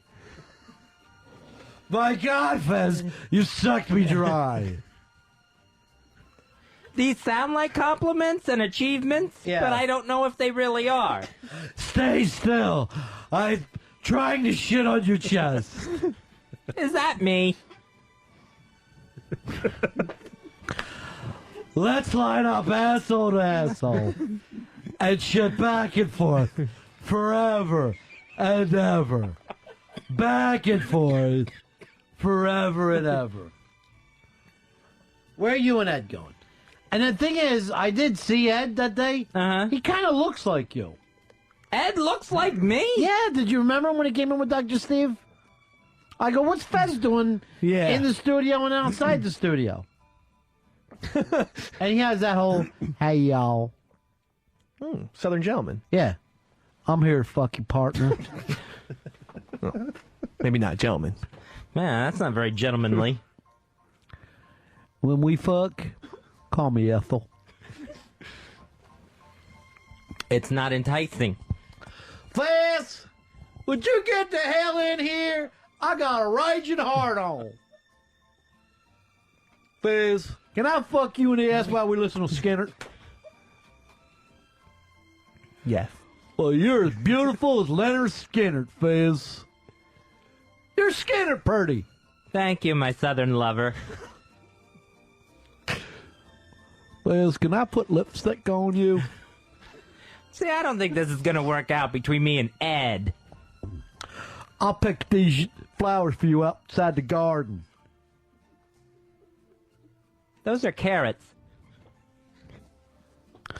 Fez, would you please help me wash the trailer? These buckets are heavy. Running water would help. Fez, it's hot on my bare feet. Would you come on them? Thank you. It's not going to cool them off. It would only make them hotter. Forever and ever. Back and forth. Chris, you're on Ron and Fez. Hey, Fez, I'm sick of looking for a sugar daddy, and you're a perfect age to be my sugar granddaddy. Then we can eat chicken livers and ants, too, on our first date. Mmm. The old comments, that's not romantic. That doesn't help. That's not good for self-esteem. Fez, would you tell me about Benjamin Harrison? I don't know anything about Benjamin Harrison. Then just fuck my ass, thank you. I appreciate it. Fez, I wish you were twins so I'd have a dick in each hand. And I'd line your twin dicks up together, and then we'd come back and forth forever and ever. Not much of a fantasy imagination. Southern lover. Can we play Sweet Home Alabama at our wedding rehearsal? I'm not going to marry Ed. Shogun, you're on Fez. Dick 241. Hooah! Oh, Fez, I want to fucking fuck you in the ass until cum drips out of your mouth and I cut diamonds out of your back. Shoot! Why is he doing a retarded voice? You're a great big fat girl.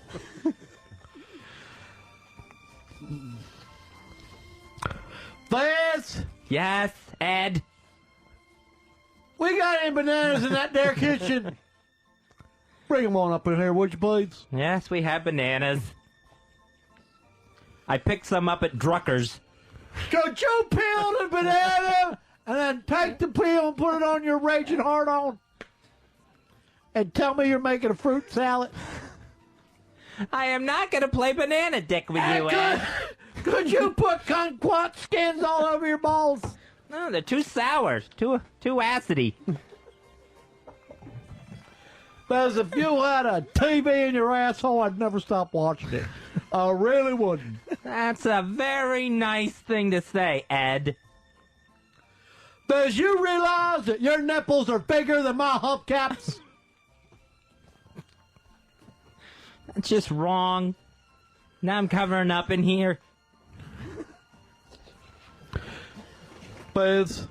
Yes, Ed. Do you love me enough to put on blackface and play a banjo?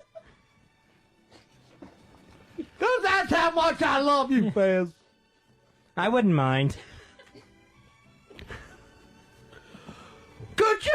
put a napkin over your dick and call it the Ku Klux cock? Thanks, Fez. Might as well. I was going to do it anyway. Much as I love you, I gotta go sell washing machines. Good luck. Those pants ain't gonna clean themselves. And just late at night. Fez? Yes, Ed. Fez? What? I'm sleeping.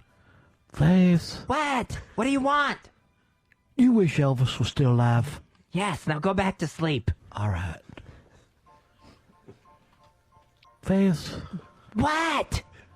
You like to deep fry everything and eat it? Because I sure do. Yes, it's good. Now go to sleep. You're perfect for me, Fez. I should never have gotten in this relationship. I wish I could deep fry your balls and put some bacon grease on. Keep the grease off my balls, Ed. Just saying that I love you, Fez. I understand, but find a different way to say it. Heart and soul. Did you sell any washboards today? Not a single. Not one washboard?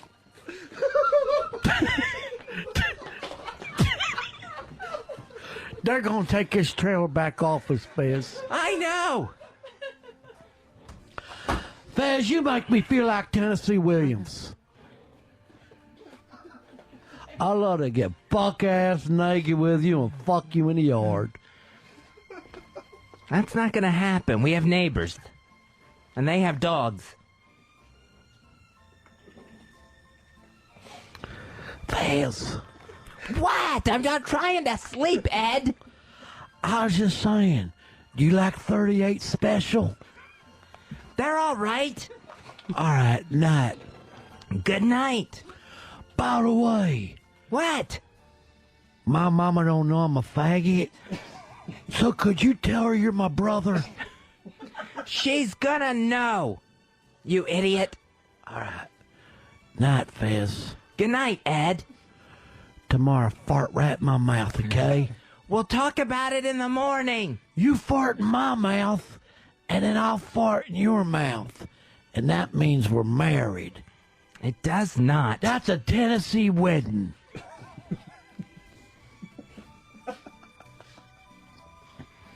A fart is not an engagement ring.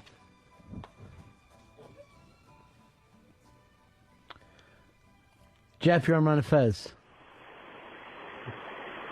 Go ahead, Jeff. Oh, hey. Says, your ass is like a Chinese restaurant. I'll have the poo-poo platter. Good one. With the Olympics coming up.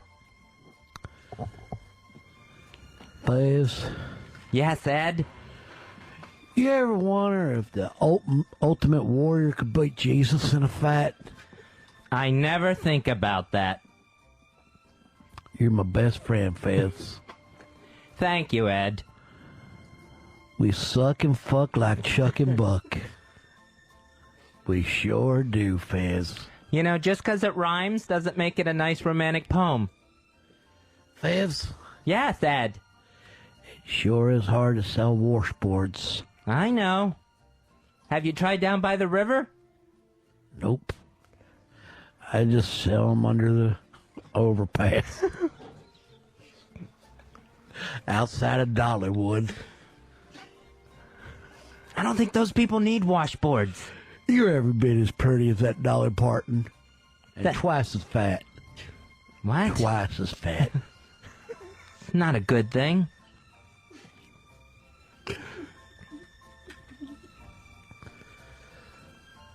Randy, you're on Ron and Fez. Hey, Fez, can we play Deliverance the home game?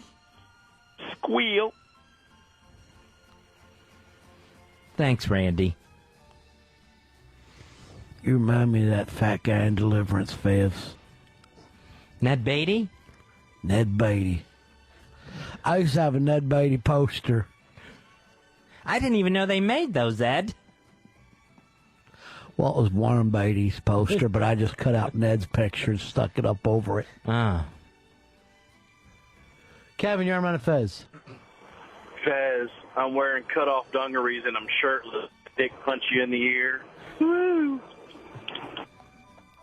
It's a good look. So when are you supposed to be getting together with this guy? Oh, I don't know. It's sometime during college football season. Is when he wants to take me to a game. Is that gay code?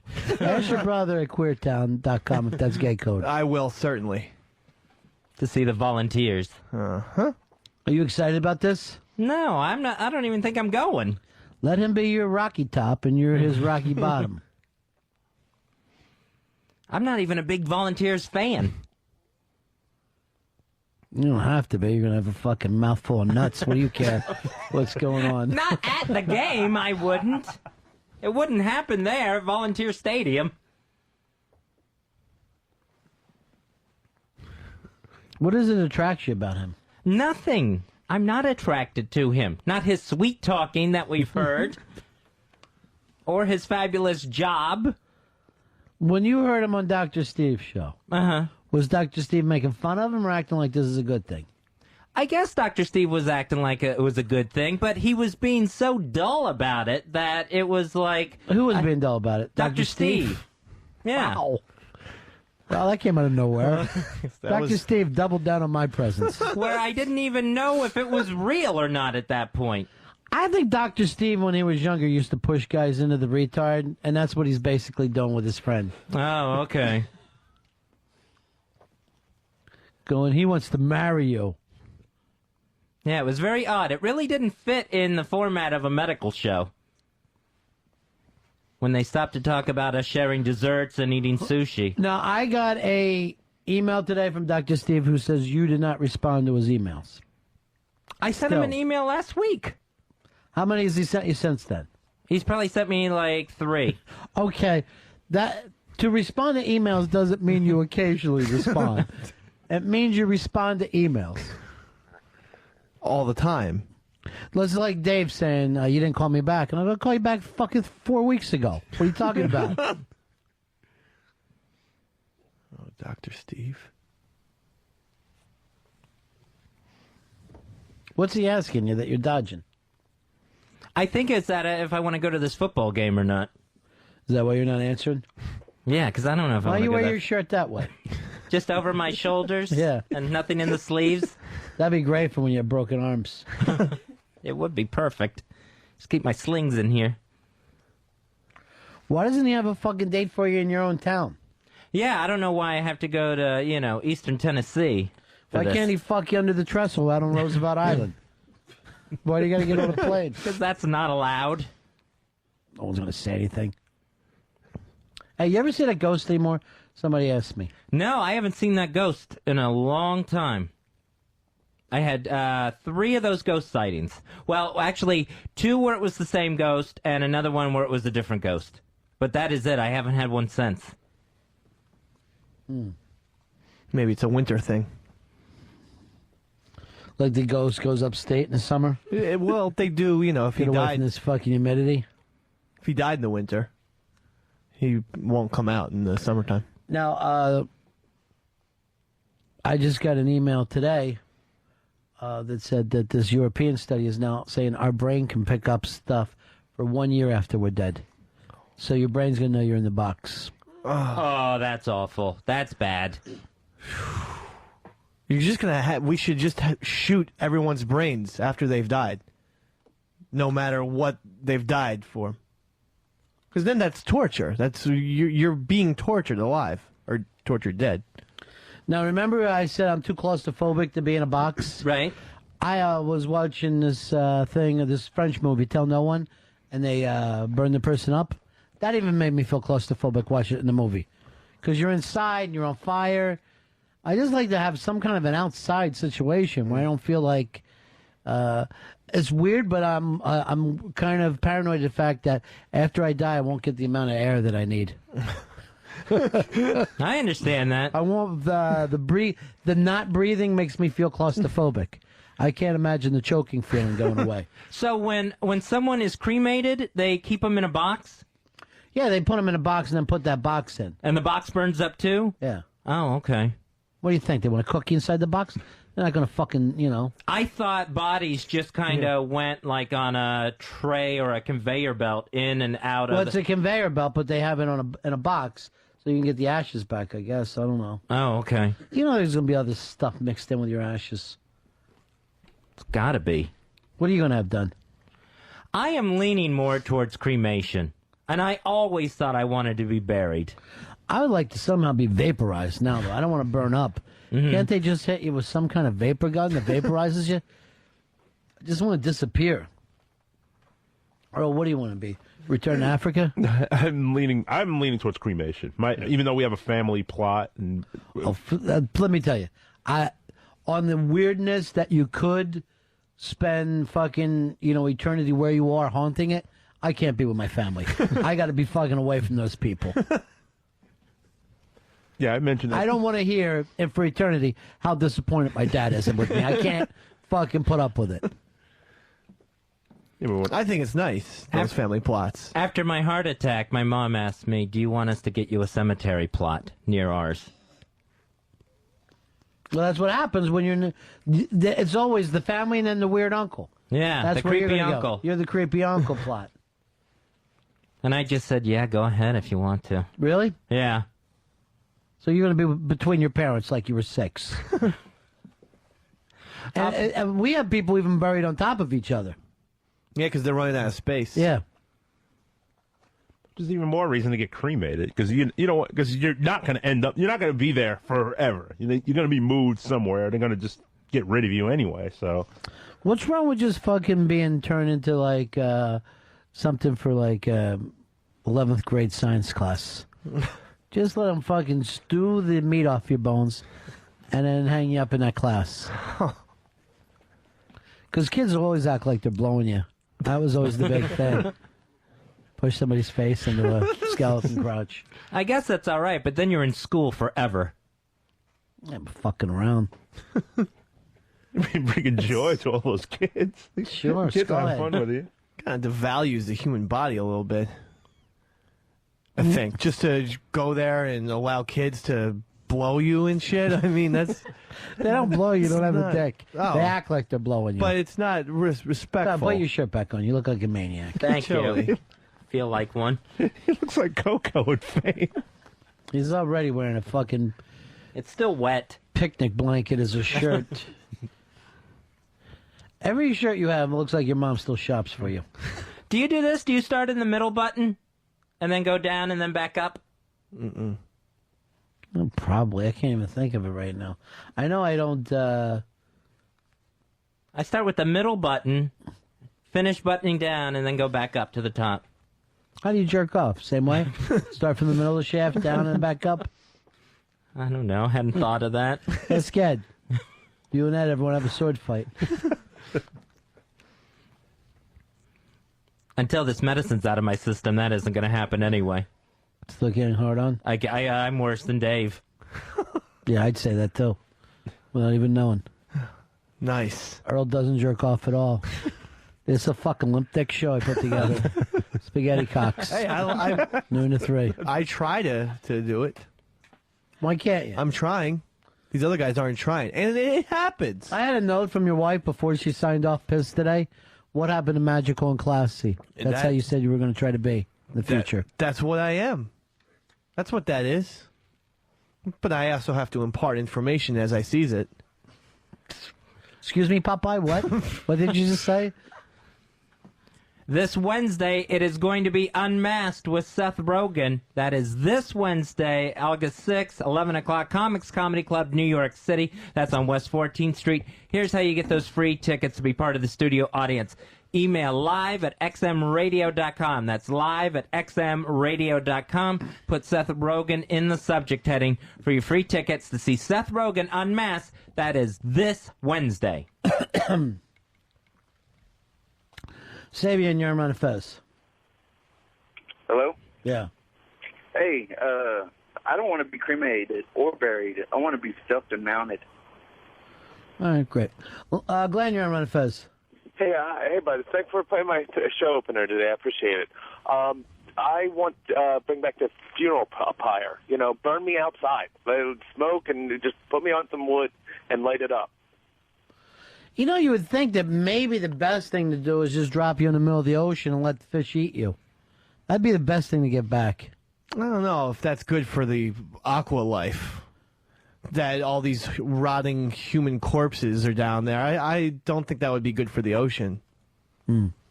I don't know that for sure, but I mean, you have to put ashes in the ocean. You have to get like a shitload of clearance just to do that. To actually put human I know, beings. it's a pain in the ass to do anything anymore. Yeah. Like, you can't just bury somebody in your backyard in a box anymore. You got to go out of the way. Yeah, the government is in charge of your dead family members. You can't even bury a pet in your backyard. Really? Because we just did. Who are you going to ask? They'll just say no. That's why you don't ask. You know how many fucking dogs are buried in my dad's backyard? All wrapped in his old hunting jackets? It's the same gimmick every time. Okay, Mr. Sentimental.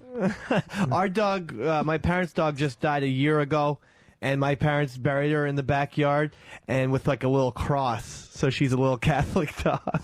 Sort of a weird fucking... Yeah, you forget the fact that the Catholics will tell you that an animal doesn't have a soul. Yeah, and it's just weird that to put even any religious denomination on your fucking animal. Like, people want to think that they're going to fucking run into their dog in heaven, right? Are you going to run into the cow that you ate fucking this morning in heaven? The fucking chicken that you ate last night? You might meet them in hell. The pig. All the cows in hell. Just lined up. Nice to see you. Yeah, because one-on-one or nothing, but they start to stampede. I've seen what can fucking happen on movies. It's terrible. Yeah, I've seen City Slickers. Oh, you have seen all the great old westerns, haven't you? Earl, you're a Baptist, right? Yes, I am. Do you knuckle draggers believe you're going to run into your dogs in heaven? I don't believe that you will run into your dog, your cat, your bird, or any of that stuff. No. Why not? Me personally, I just can't put it into my mind. It's like, oh, look, Spot's back. But Here you he never is. had a dog that you loved, right? No, I never had a dog. Now, when you love a dog, you would like to see him later. Like, it's going to be really hard being in heaven knowing you don't have that dog with you. And then again, what if you go out after pheasant?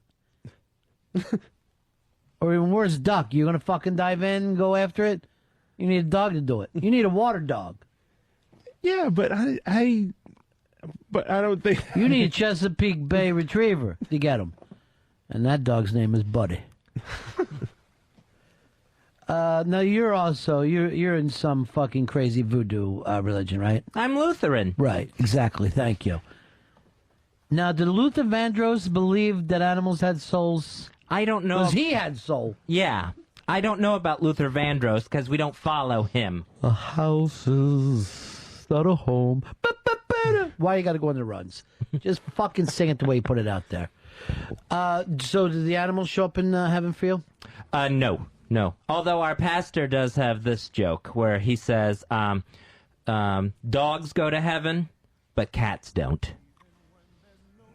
Because he's a cat hater. It's not really a joke, is it? But no. Just a way of making kids cry.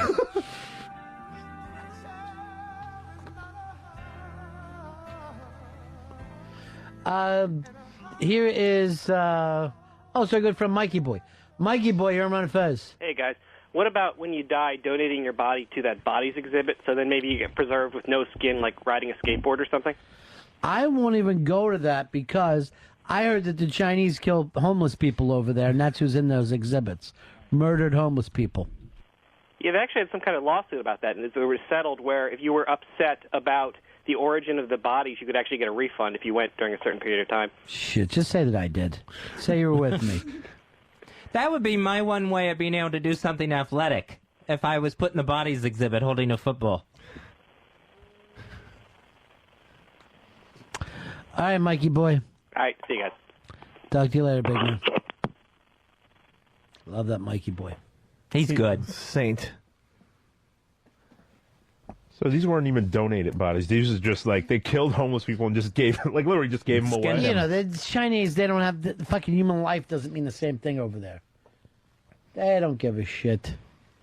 There's so many of them anyway. Yeah. They look at humans as just pigeons. Like if you and your wife would have had that daughter, everybody come by and chopped her up. Yeah. Because you got to have a son over there for some reason. Put her in some... Yeah, because you only get one. You get one chance.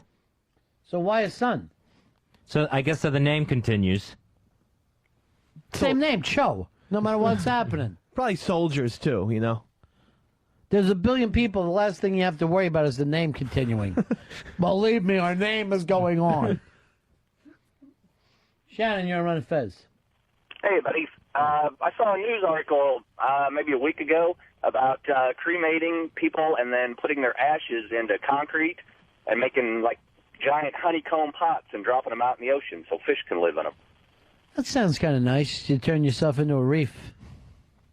That's not bad. If you do something like that, I don't know about dumping the whole body. I don't want to wash up like the Montauk Monster. You looked like him when you were just taking a nap that day. Because you both sleep with your mouth open. What about having this? Have your skull. Just have rubies stuck in your skull. I'm trying to look like that. It's Some dry decorative. ice and rubies. Yeah, I mean, it's decorative, but it's not natural. It's good for Halloween. None of this stuff is natural. Natural is you fall into the earth and you're consumed by it, and your body is given back to the earth and the worms and maggots and whatever is. But that's the natural way to go. Filling yourself with chemicals and being stuck in a metal box.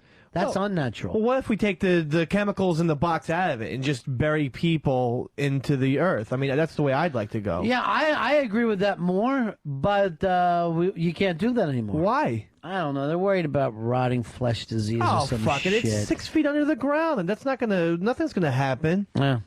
I would like that to happen, but then I want them to take my brain out beforehand and blow it up because of your study. I'm not going to risk. You mean explode it, not make it bigger? Yeah, make it just Let explode. me tell you, finding that fucking brain inside that big melon of yours is going to be very tough to do. Come on now.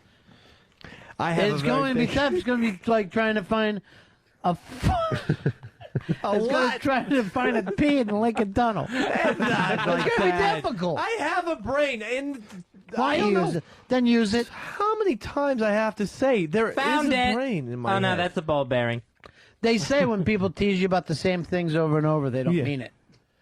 Here is Greg. Greg, you're on Ron and Fez. What's up, buddy? Yeah.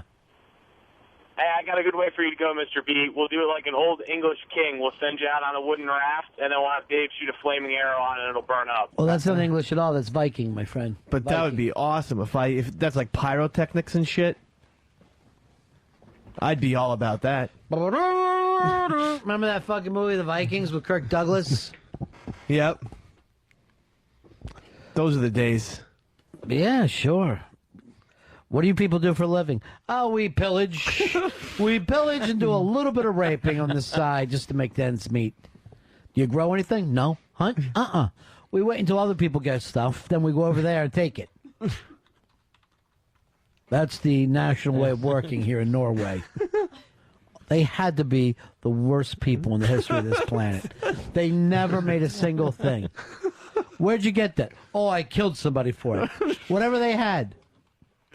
Oh, that's beautiful. Yeah, I cut the guy's head off and brought it back. Yeah, that's his wife all raped and tied in the corner over there. And his children are cooking in a pot right now.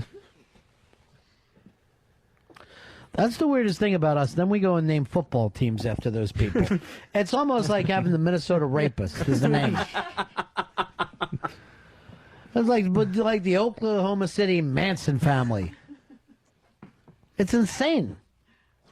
I wonder, if future generations are just going to look back at us like barbarians. Just fucking crazy barbarians. I think they will. They just have to look at any of our TV shows. You know, Wipeout, which is a huge hit this summer. I have no idea what Wipeout is. It's a ABC version of like a Japanese game show. So our TV show is really a Japanese ripoff. Yeah. There's two of those on ABC. 30 minutes of an obstacle course. It's a fucking obstacle course every single week. That's it. It's really boring. Who's watching it? I don't know, but people are really starved for entertainment if this is the case. Because it's the same thing. It's people jumping up, going on a rope and shit like that, and then they have commentators doing snide jokes. It's terrible. Everyone should go out and buy a book and then beat their TV to death with it. Just fucking beat the TV to death with it. Here is Matt. Matt, you're on Ron and Fez. Hey, what's going on, guys? Yeah. I just wanted to call and tell you guys, you were talking about the cremation and what to do with dogs and animals and whatnot, and I cremated my own dog in my backyard. Just built a big funeral pyre, put them on top, lit it up, waited about, 8 hours, and, then it was gone. Let the ashes blow around in the wind. But how did it smell? Not as bad as you would have expected. Initially there was a little bit of fur burning, and you could definitely get a little bit of an odor. But then it was more of a roasted meat sort of smell after that. So it was actually a good smell. Do the bones go? Bones went. Surprisingly, yeah, man. It was a big fire, and took a long time, but it got it real hot, and the bones just deteriorated into ash. So, But yeah, I live out in the country, and figured I'd get away with it. And like I told my buddy, I was like, I didn't move out to the country so I couldn't burn up my dog. That is true. Yeah, exactly. Why else would you move out there? Yeah, you really have. That's the philosophy to live by. We live out here far enough. Why don't we burn up our dogs? There's nothing worse than dead dogs. One of my parents' dogs died in the bed with me when I was younger. You were sleeping, or the dog always slept in my bed. No, I did not fuck the dog. And when I woke up... Go ahead. Next caller. Seriously, no. Seriously, this is one of the saddest stories I've ever heard. Because unlike these mutts, I do like dogs. Thank you. Yeah. You seem to have a heart today. The dog A pet dying is fucking horrible. traumatic. It's horrible. It's actually traumatic to a kid. But it doesn't feel that good when you're an adult either. It's not like you grow above it. Yeah. The dog slept in my bed every night, and I had 2 pillows, one for me, one for the dog. I used to put my arm around her and kiss her and shit, and then we would fall asleep, wake up, and then she would wake up, and she'd be the first person I'd see. We'd kiss some more. This one morning I woke up, and I gave her a kiss. She didn't give it back to me. It kind of shook her a little bit. Really? But they get rigor mortis fast, though, right? Yeah. They get stiff quick. Yeah, I don't know when she died, but she was very cold, and like her mouth had gotten all contorted. Yes. And so it was... That's what these words I'm saying to I you. don't know what... So when I went to kiss her, there was no response, and I'm shaking her and But shaking her. literally, you can look at something that's dead and know right away it's dead because it doesn't look like your dog anymore. It looks like roadkill. Right. It was weird. It did have a very extremely disturbing look to it, and that's, I guess, what it was. But I didn't know How old that were you? at the time. I was like 20. Mr.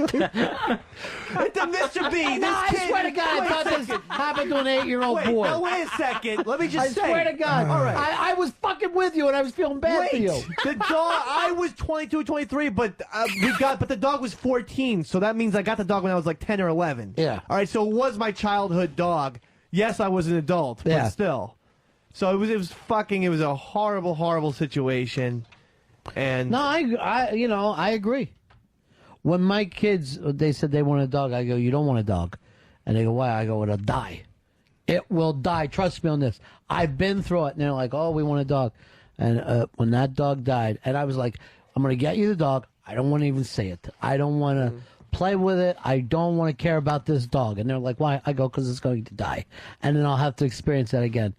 And I always acted like I hated that dog. And when that dog died, I swear it took me because all I could picture was it was little, the kids were little, then this happened. You know what I mean? Like it's almost like a piece of your family is gone. Those years are gone. Yeah, it's really true. We have all the science. We've got to get pets that outlive us. Pets that the government has to come in and kill after we're gone because we cannot stand burying them. For fuck's sake, we've expanded human lives. Just make dogs, at least give them 10, 15 more years. How about we start and get our sons out of the house before they're 22? Because that's obnoxious that you're 22, living at home and making out with a dog when you wake up in the morning and not being able to get Westside to come. I kissed the dog. I didn't make out with it, and she had some of her sexual hang-ups. Totally what happened? Something happened to her when she was a kid? No, I don't think so. I just think I wasn't suitable. I don't know. Maybe there was a dog in the bed. What was the problem then? She just said she never got off. She told me one time at a bar. She's like, what does an orgasm feel like? I go, oh, jeez. It feels really good. It feels like an explosion. I don't know how else to say it. And she's like, yeah, I don't think I've had one. And then I'm like, yeah, I'm pretty sure you haven't. because you wouldn't say, I don't think I've had one. You would say, yeah.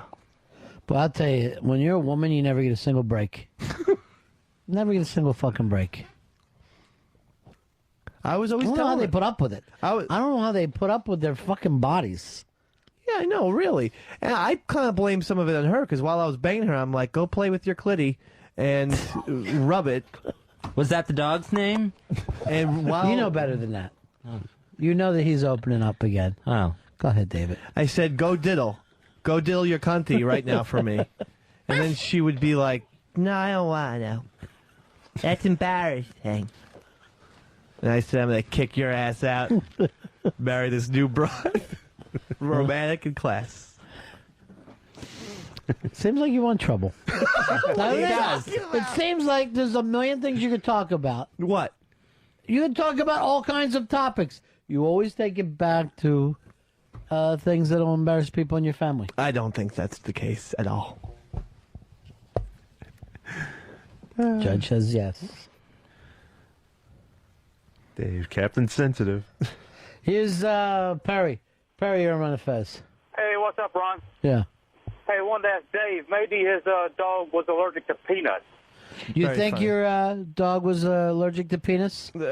Very funny. I did not kill my dog, and this was a dog that I'd never had relations with. I shouldn't have to say that. Scott, you're on Fez. Yeah, I was wondering about somebody that has, like, no emotion for dogs, animals of any kind. I could absolutely care less. I've never loved a dog. I felt bad, like, when I was a kid, my parents had a dog. I felt bad that it made my mom feel bad. But they freaking disgust me. They're hairy. People walk them around. They let them shit in sidewalks, and I think they're disgusting. I hate dogs. How do you feel about human beings? I like human beings. Yeah. I just never had any emotion for an animal. I could care. I'd eat them. Not dogs, but, other animals, cows and chickens, things like that. I think everybody has, whatever their preferences have to be. I'm not the world's biggest animal person myself. But if you have to ask people, does this make me a bad person? You already know that you think you are one.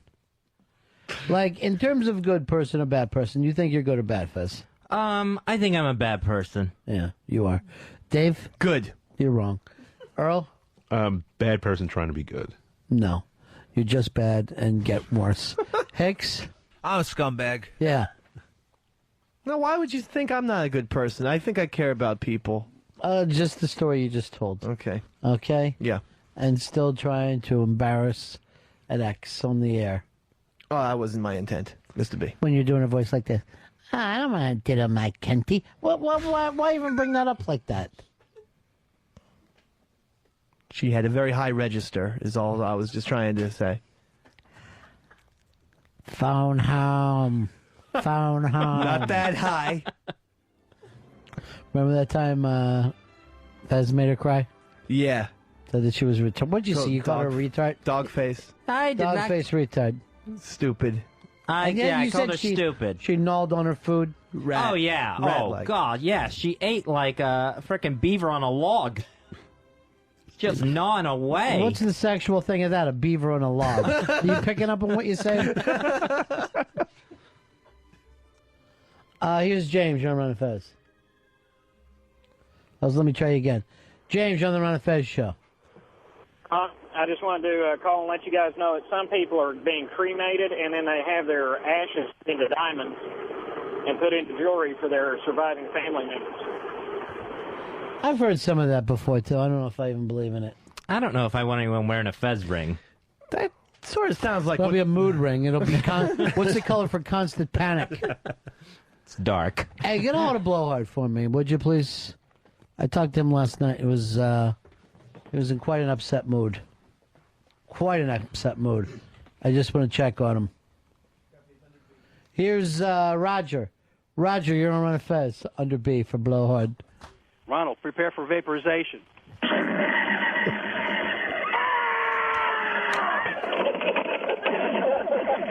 run, Fez. Don't you run either. Even in that little shirt and tie, you're still no match for him, are you, Scruffy? Not a chance. No. You know what? Get away. Get out of the URL VIP area. He's the only one who belongs there. Sit alone again. Yeah. Stand over. I want you to get in between Fez and Dave. in Confetti Alley.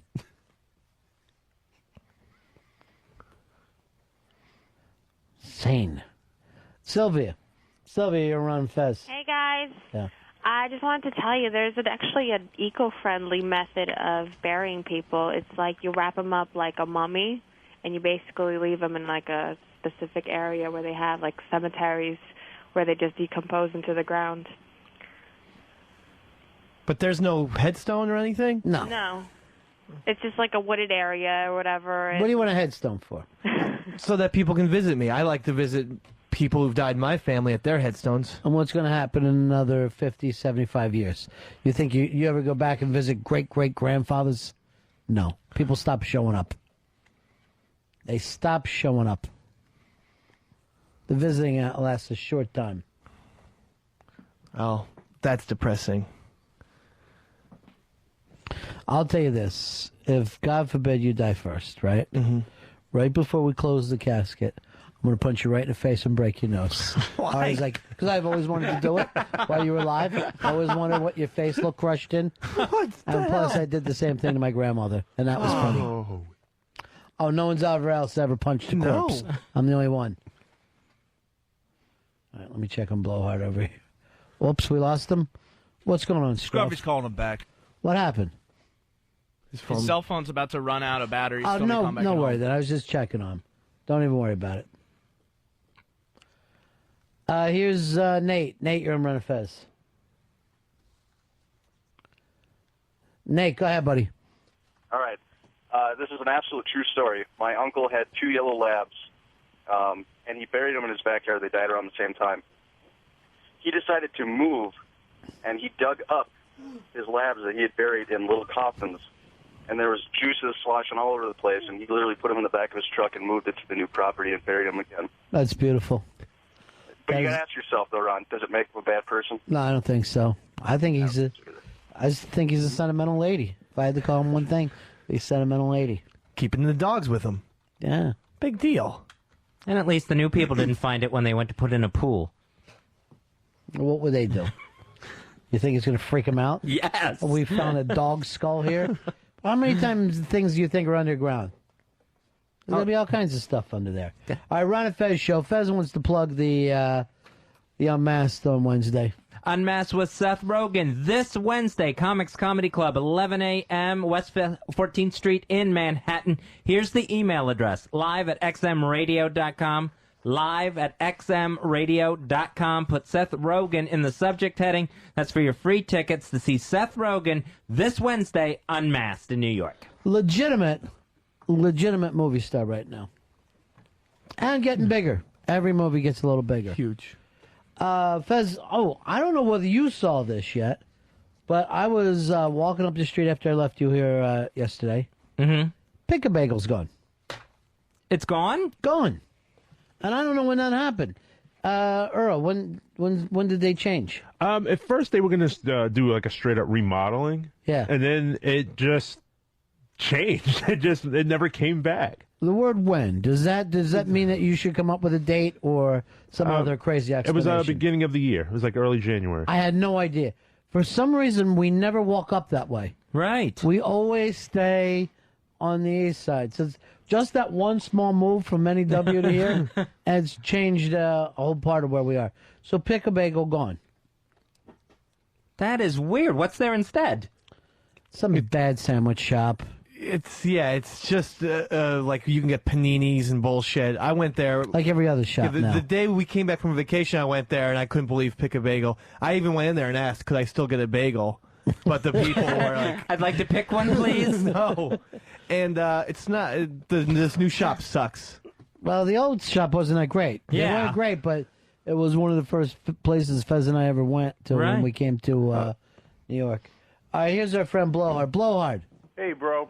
I wanted to check in on you because you were pretty upset when I talked to you last night. Yeah, when it comes to women issues, I think the older you get, you kind of just become more accepting, and you don't really have that passion and the emotion that you do when you're younger. Yeah. You just basically, there's a certain maturity, and when you and the loved one in your life have a little falling out or a little problem, I think that when you get older, you just kind of realize that,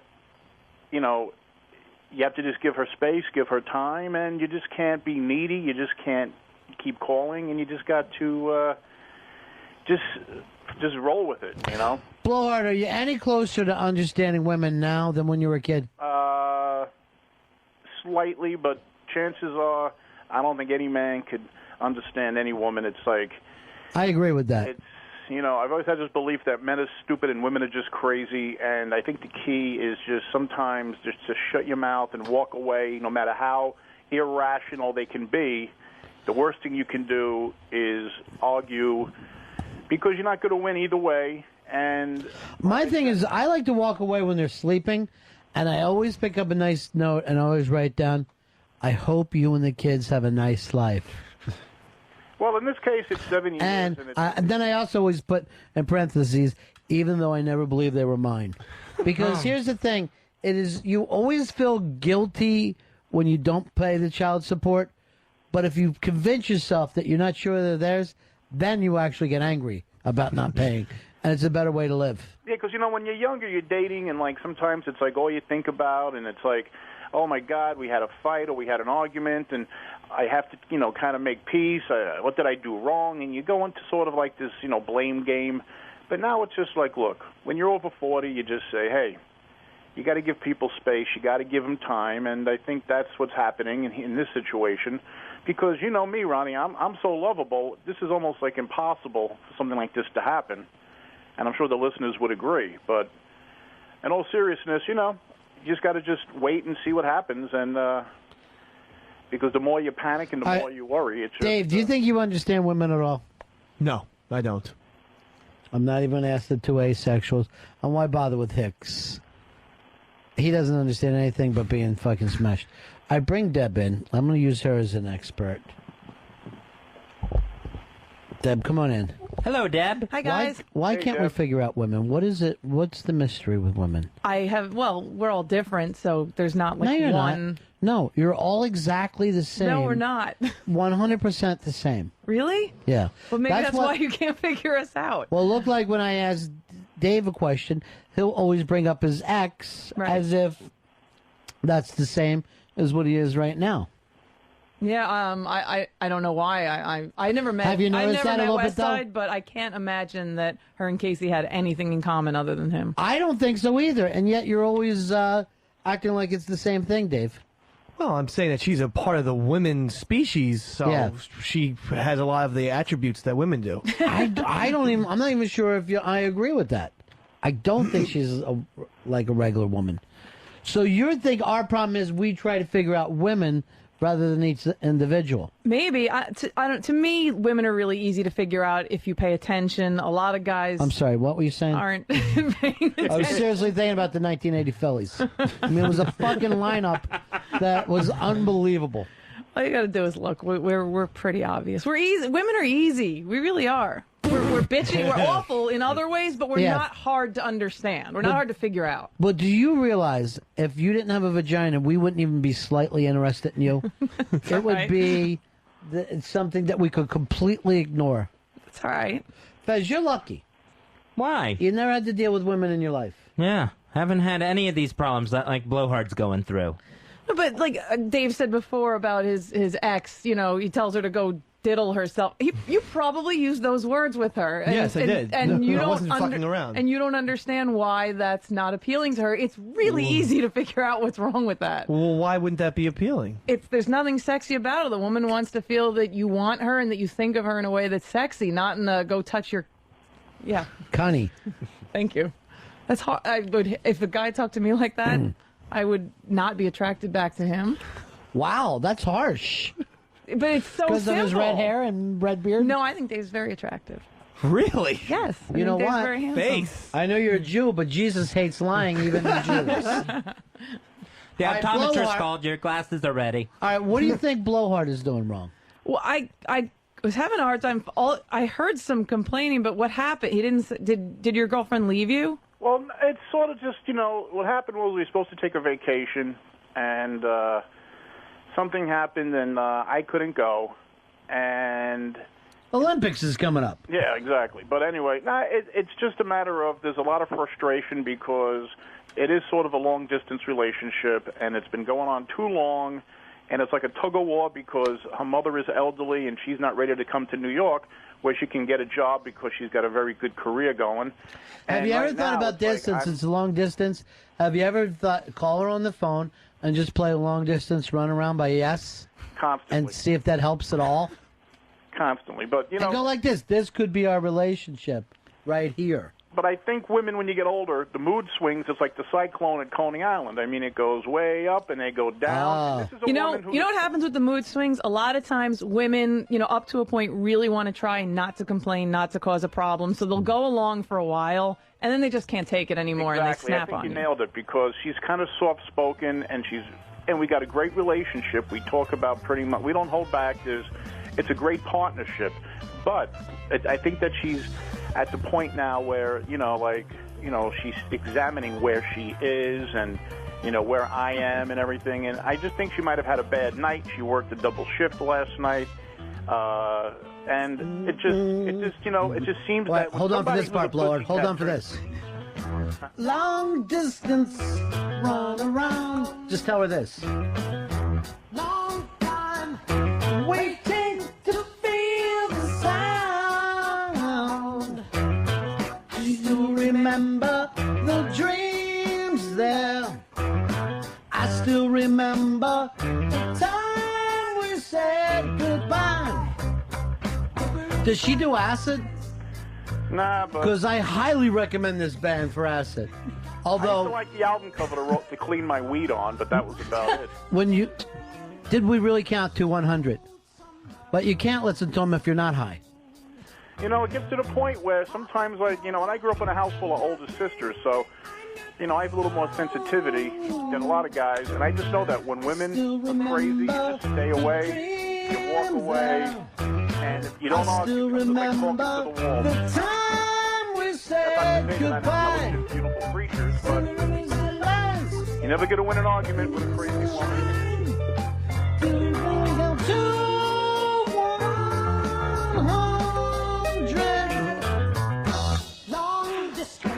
Earl, what is it about Rick Wakeman nobody remembers anymore?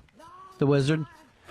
I think that it's the fact that he's left the band a couple of times. Like when you say Yes, you just say John Anderson, or off the top, because he never really left the band. But Rick Wakeman, he left a couple of times and not very amicably. Still, overall, the guy was a genius, keyboard player. Yeah, and I think he did that. He wrote that one piece that was performed on an ice skating rink. That whole Journey to the Center of the Earth and gimmick. he never was forgiven for it. What are you gonna do? He's a fucking English wizard. They all like to be wizards over there. They can't help it. Hobbit motherfuckers. All right, we got to win her back for Blowhard. Is she still going on the vacation? Well, it's sort of a medical convention that we kind of turned into a vacation. Listening. So she's at the place, but she's basically now going to make it a business trip. And she said she'll get back to me next week. She needs some time, so. And I got plenty of time, so, the dreams that as Frank Sinatra said, nice and easy does it. That's the way you got to deal with this. times we said goodbye. I love the singing.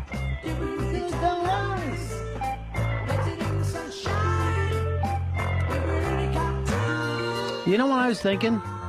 What if you just Yes songs. What if you just play Close to the Edge for her? Maybe that's what she needs. Or maybe even a Tales for Topographic Ocean if she has a half hour. A thing called Yestival, and all Yes fans get together and they hang out. No, I didn't know about that.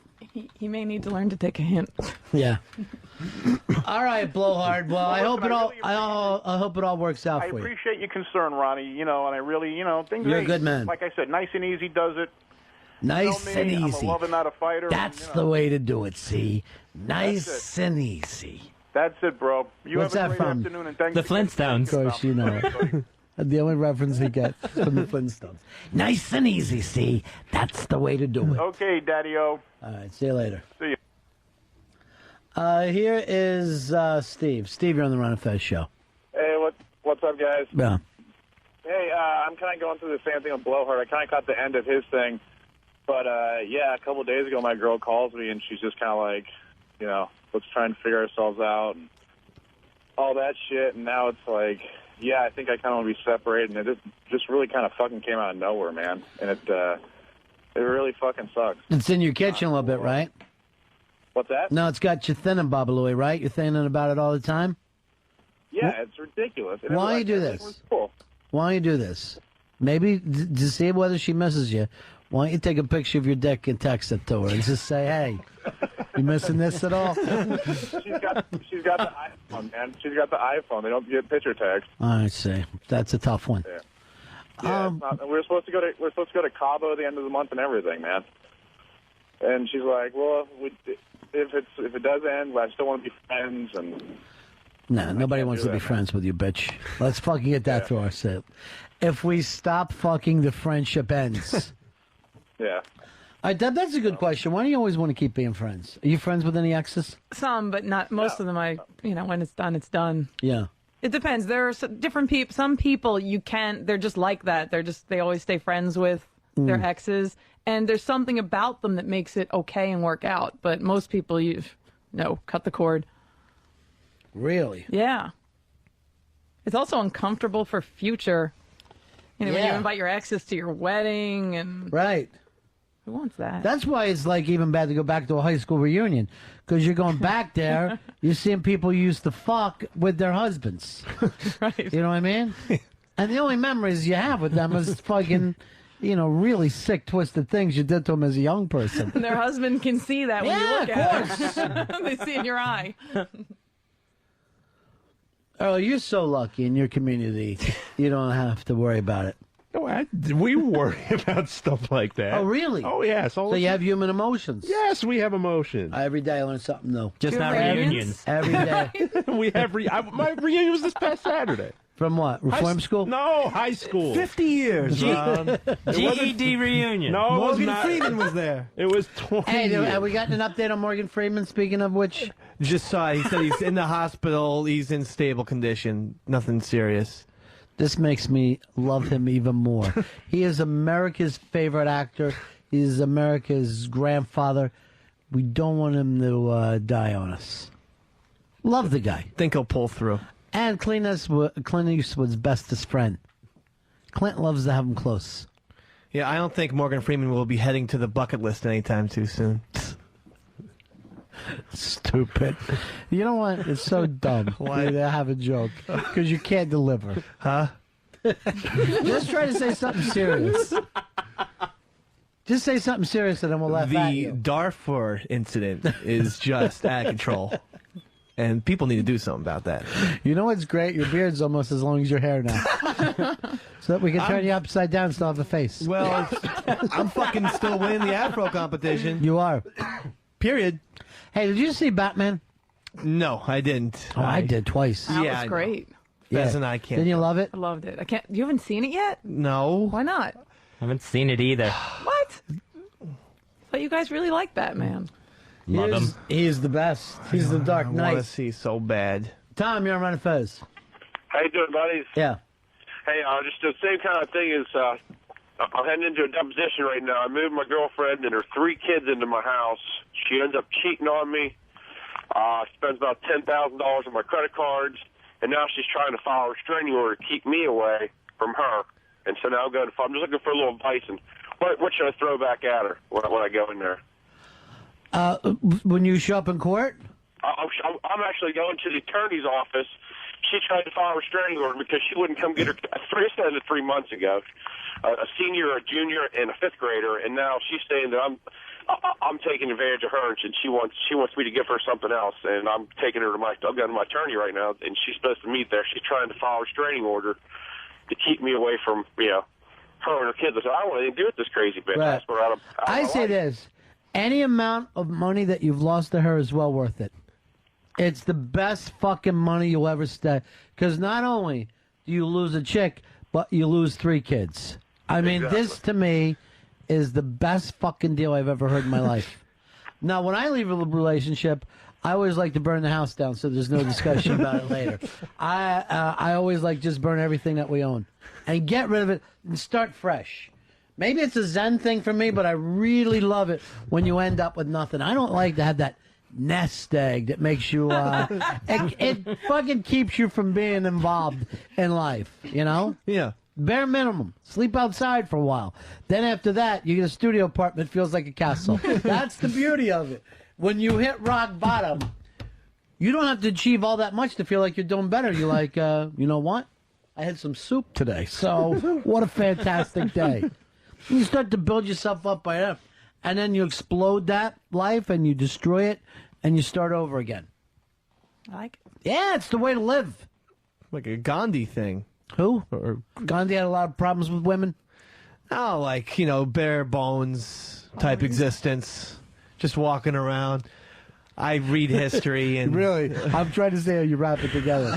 Because I'm not saying it. He believed in that type of non-materialism.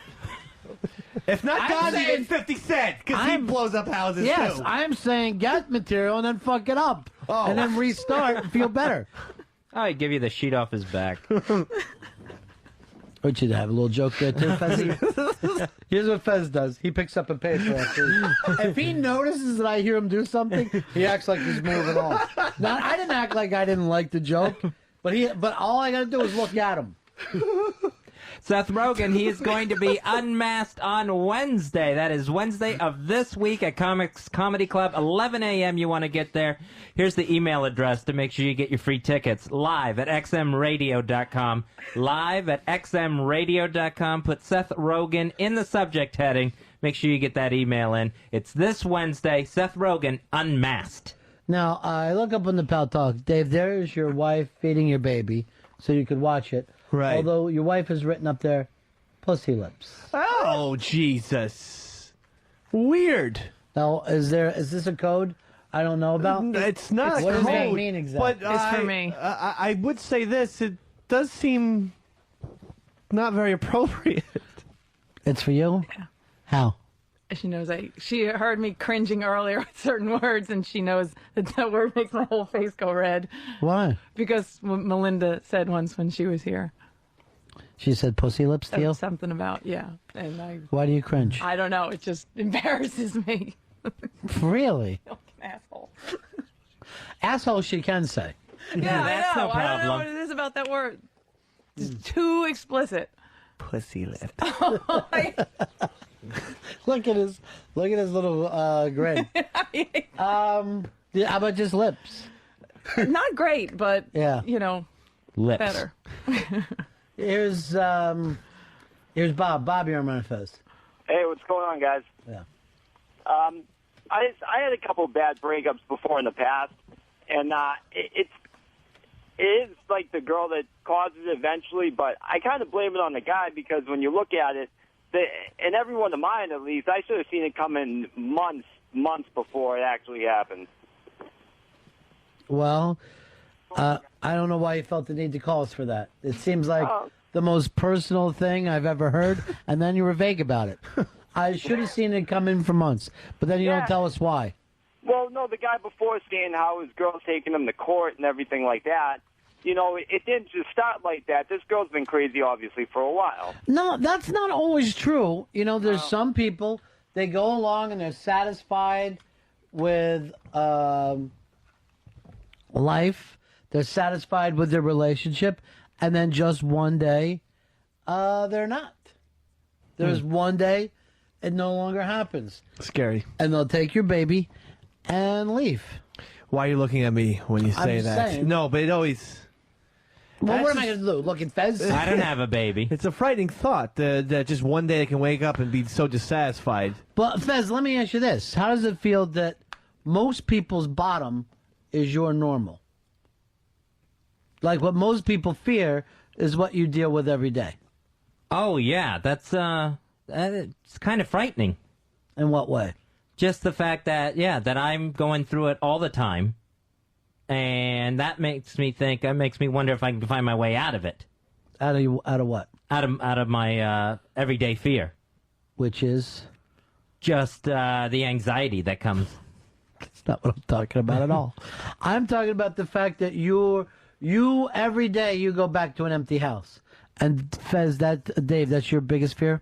Yeah. Yeah. Well, yeah, definitely. I mean, Fez, you could almost seem like he could be like a hero because he's dealt with that for so long He should feel like he's one of the toughest people in the world. And you've had nobody leave you. No, never. That's the weird thing. It's never happened. You've left yourself. That I'll agree with. Here is Jerry. Jerry, you're on Fez. Yeah, Ron, my ex-wife, I tried to warn this guy that married her, but he didn't get it. She burnt down his house and then hid out in his mom and dad's travel trailer with a knife and a loaded .45 waiting to kill him. Uh-huh. She's a great girl. Yeah, she was a real winner, that's for sure. Anyway, thanks. Thank you. Ron Fez, I want to tell you a story. And it involves a travel trailer. It ends up with a travel trailer and a 45. That lady's name was Lisa Lopez. God rest her soul. God rest her crazy ass soul. So let me tell you, when she burnt down his fucking house, it was an expression of love in a way that I'd never seen before. Such a beautiful house, though. Yeah. You should see Andre Rise's face, like, what the And did you notice he didn't even dump her, though? No, he didn't. That was No. because she used to take a little thing and just mark it under her pussy. It was like a little left eye. The same thing she had in her eye, just a mark under her pussy. Drove men wild. Drove men wild. Now, there are women so fucking crazy and so insane, big pussy, and his lips, so crazy and so insane, and yet you're still attracted to them. Mm-hmm. That's another thing I'm going to ask you, Deb. How come men are so wild about crazy girls? It's just And 'cause it's different. Fucking half of It's you at least. exciting. Half of you at least are crazy. The other No. half are boring. There's no in between with women. It's exciting. You don't want just someone who's just going to sit there and look at you and wait for you to tell them what to do all the time. Well, I want that too, but I also want her to be a cutter. Like, oh, you were so late coming home, I had to take a hunting knife and slice my thigh with it. Yeah, I don't see the attraction to that. Well, you never know when the cops are going to show up. It's like living in an action. You know how you love thrillers? Yeah. Well, your life is basically a crazy thriller at that point. Like when you go to sleep, you think, I wonder if she'll kill me once I nod off. Ooh. It's exciting. So when you wake Or I'll- up, it's yeah. like, You yes. wake up and then you go, okay, she didn't kill me. She must have killed herself during the night. And then when she didn't. It's exciting. You still got to look around every door, though, I guess. Here is John. John, you're on Fez. John. Yeah. Yeah. I just wanted to say, but around here, you know you're in love when your girlfriend gets mad at you and knocks all the windows out of your car. All right, so if you came back and she had taken a tire iron to your car, you think to yourself, well, this crazy bitch must care. Because the first thing you're going to go is, she's a maniac. But after that, you're like, but I guess she must be, pretty passionate about me. There's a turn on to someone losing their mind over you. Yeah. Is that right? Sometimes. Ooh. No, look, Fez gets scared for real. He started. He and Earl were both heading out the door. Hit the deck. Did you say dick? Deck. Sal, you're on the Ron and Fez show. How you guys doing?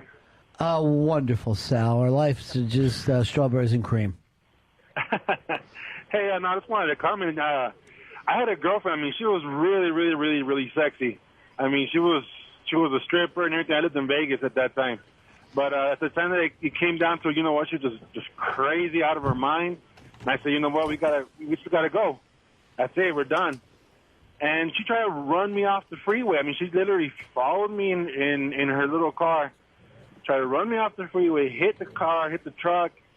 We got off the freeway, ended up just pumping the brakes. She hit my radiator. Her radiator just blew. She came at me with a freaking knife, throwing stuff at my window, cracked the window. It was just crazy. And then the next night, she followed me to my house. Oh, man, it was just a lot of crazy women. But you know what? They're good looking, I'll tell you that. Well, there is something about a stalker where then when you have a crazy stalker, you start to feel like Elvis. You're like, this is what the king went through all the time.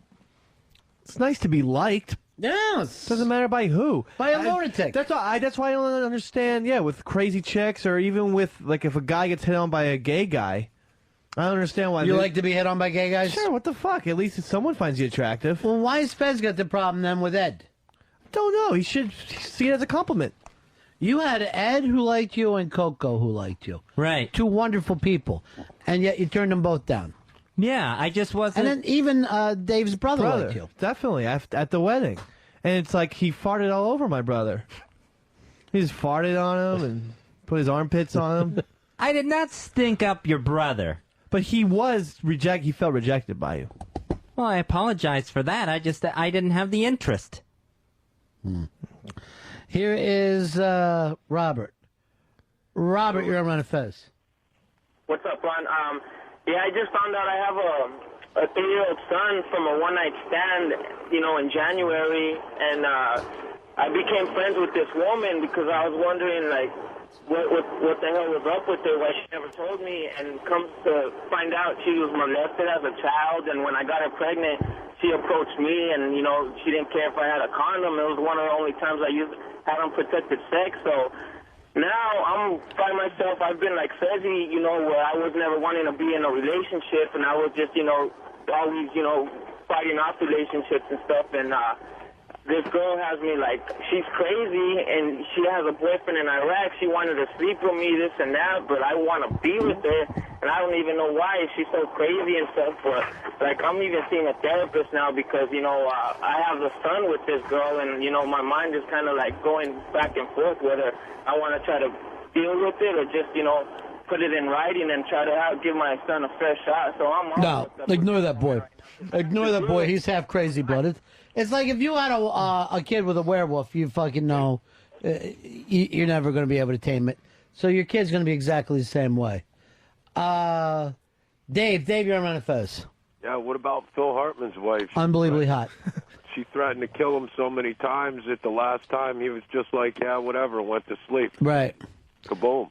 Phil Hartman, the biggest well, he made two mistakes. One, he came home, and then two, he went to sleep. But do you notice that even guys that were in his cast and all, they weren't even mad at her? They're like, hey, that's her. She's wild, Yeah, right. She's wild. And you have to admit, there's something sexy about Brie Hartman, even to this day, and the love that they had. Would you want Casey to love you so much that she'd rather kill you than lose you, Dave? Yeah, but only if she then blew her own brains out. Doing the right thing? Just like the Phil Hartman's wife. Yeah, doing the right thing instead of hanging around after the fact? Yeah. Don't just murder me. I mean, that's not fair. I don't want to be in that, but when you see, like, in the movies or read books with couples like that, there's definitely something about it that's like Mickey and Mallory. Romeo and Shakespeare. I mean, Romeo and Juliet. Well, it was everyone was around them was crazy, more than those two. But you're definitely talking Streetcar. That's the fucking relationship that a lot of brutes can relate to. That you act like an animal. Now, women want to cure that. They want to solve that. They want to...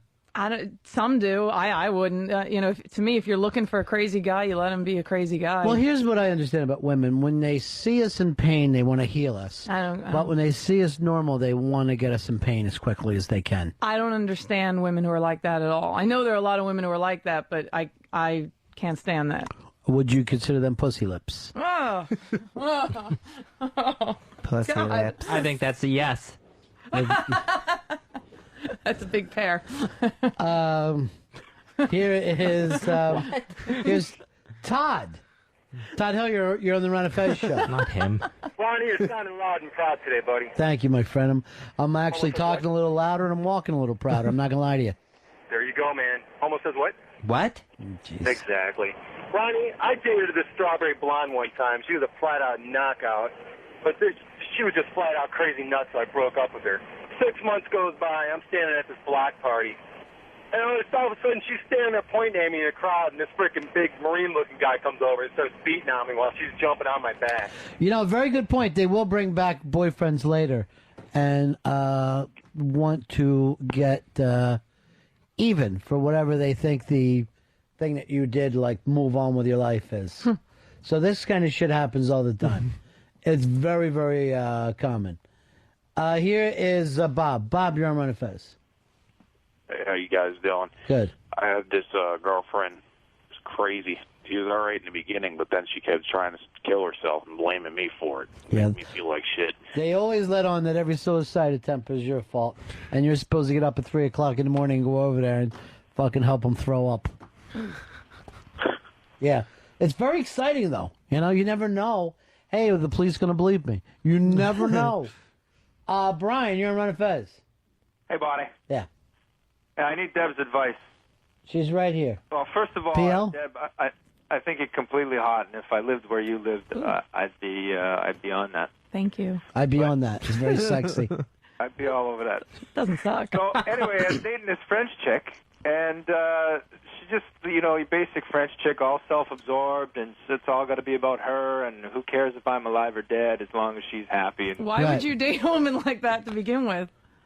Why? Because She's French. Oh, okay. Oui, oui. But, It's the best like accent. the other caller said at the beginning, she's all about, hey, yeah, I like the way you think. I like the way, yeah, you look at things differently. Yeah, you're kind of intelligent, blah, blah, blah. So, okay, you stroke my ego, I'm in, right? I'm kind of hooked. Right. But then she starts up with, she's blaming her sister-in-law for this and all, just a bunch of complaining and blaming. So anyway, she's got this thing where, like a lot of women, they got on the right hand, they got the ex-boyfriend, the recently ex-boyfriend, who is, he's a good guy and he's a good friend, so I'm going to communicate with him every day or every second day. And on the other hand, on the left hand, they got the guy who's interested in them from work or whatever, Yeah. who wants to date them. And One cock's never going to be enough for a woman like this. You know it.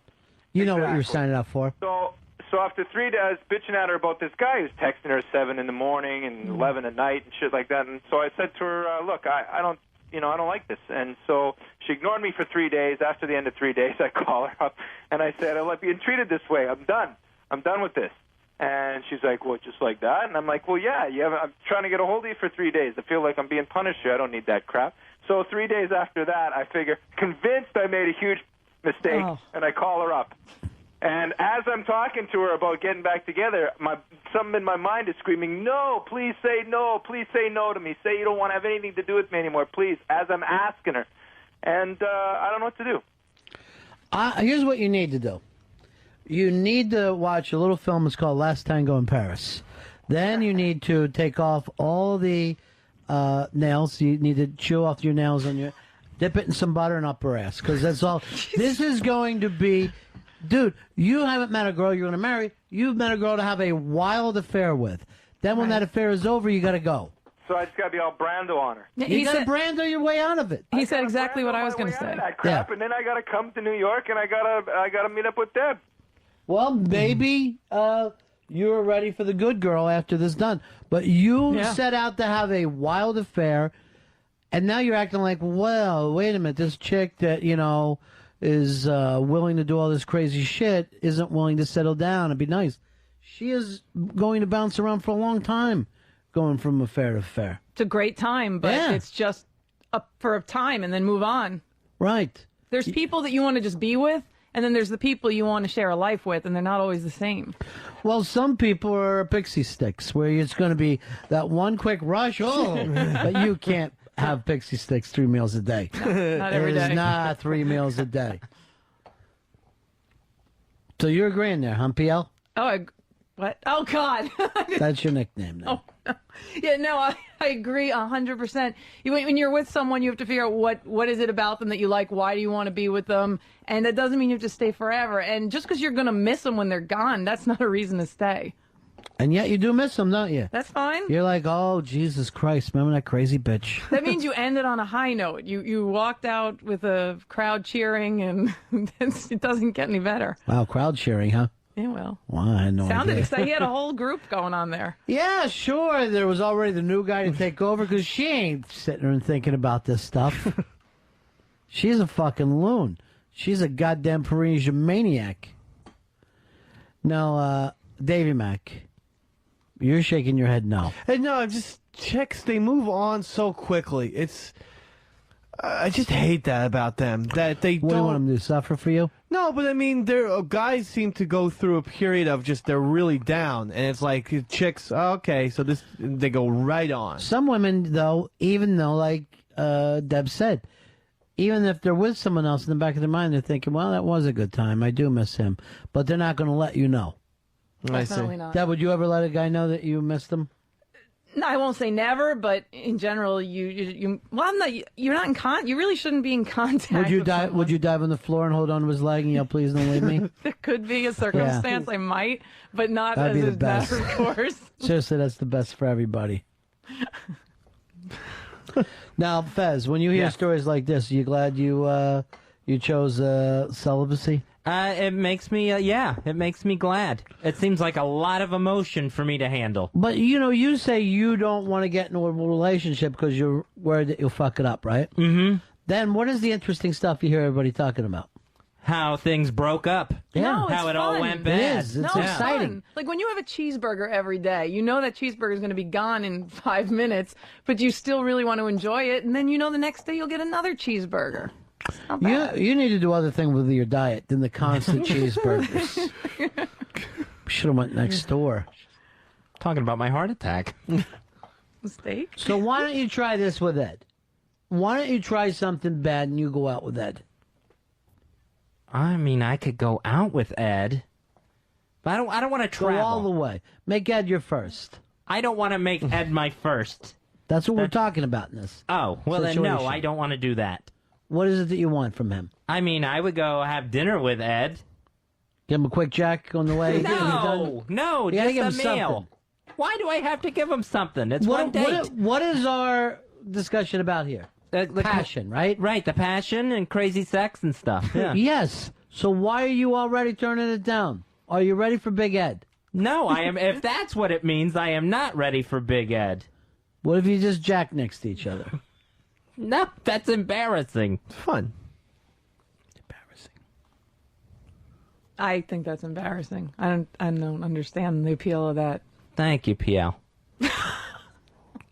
What is your problem with the masturbation thing? The two people watching, I don't know. Some people get turned on by it. No, I have no problem with What it. if I your don't man understand. did? I don't. What if your man said, "This is something I need to say"?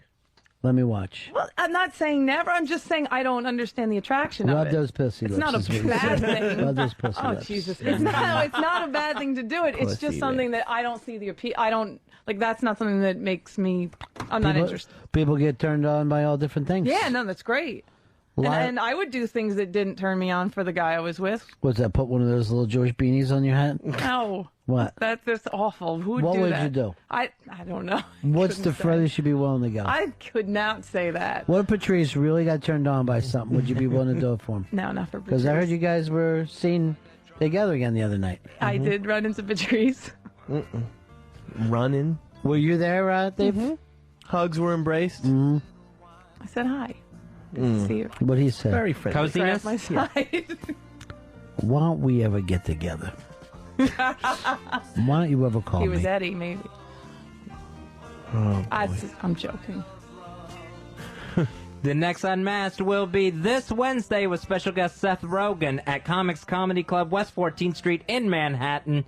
That is going to be this Wednesday, 11 o'clock. You want to get there. You want to be part of the studio audience for Seth Rogen Unmasked? Email live@xmradio.com. Live@xmradio.com. Be sure to put Seth Rogen in the subject heading. That's free tickets for this Wednesday's Unmasked. Should be a lot of fun. Pineapple Express is going to be the big hit movie. You're already hearing good things about it, Dave? Rolling Stone says the best stoner movie of all time.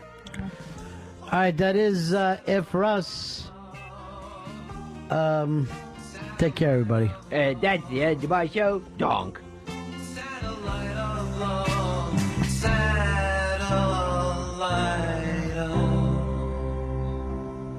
I've been told that you've been bold with Harry, Mark, and John. Monday and Tuesday, Wednesday through Thursday with Harry, Mark, and John. Satellites gone up to the skies. Things like that drive me out of my mind. I watched it for a little while. I love to watch things on TV.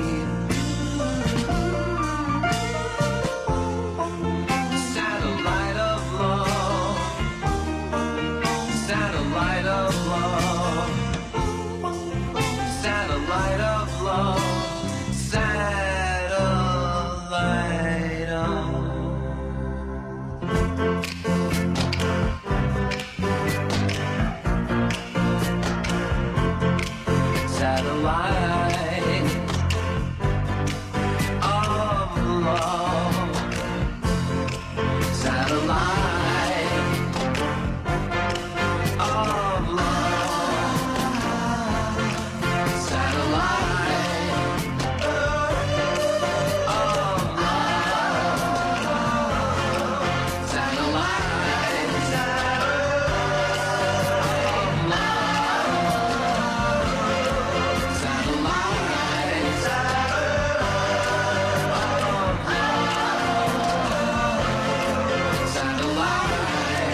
Ronnie B, SW, Ron and Fez.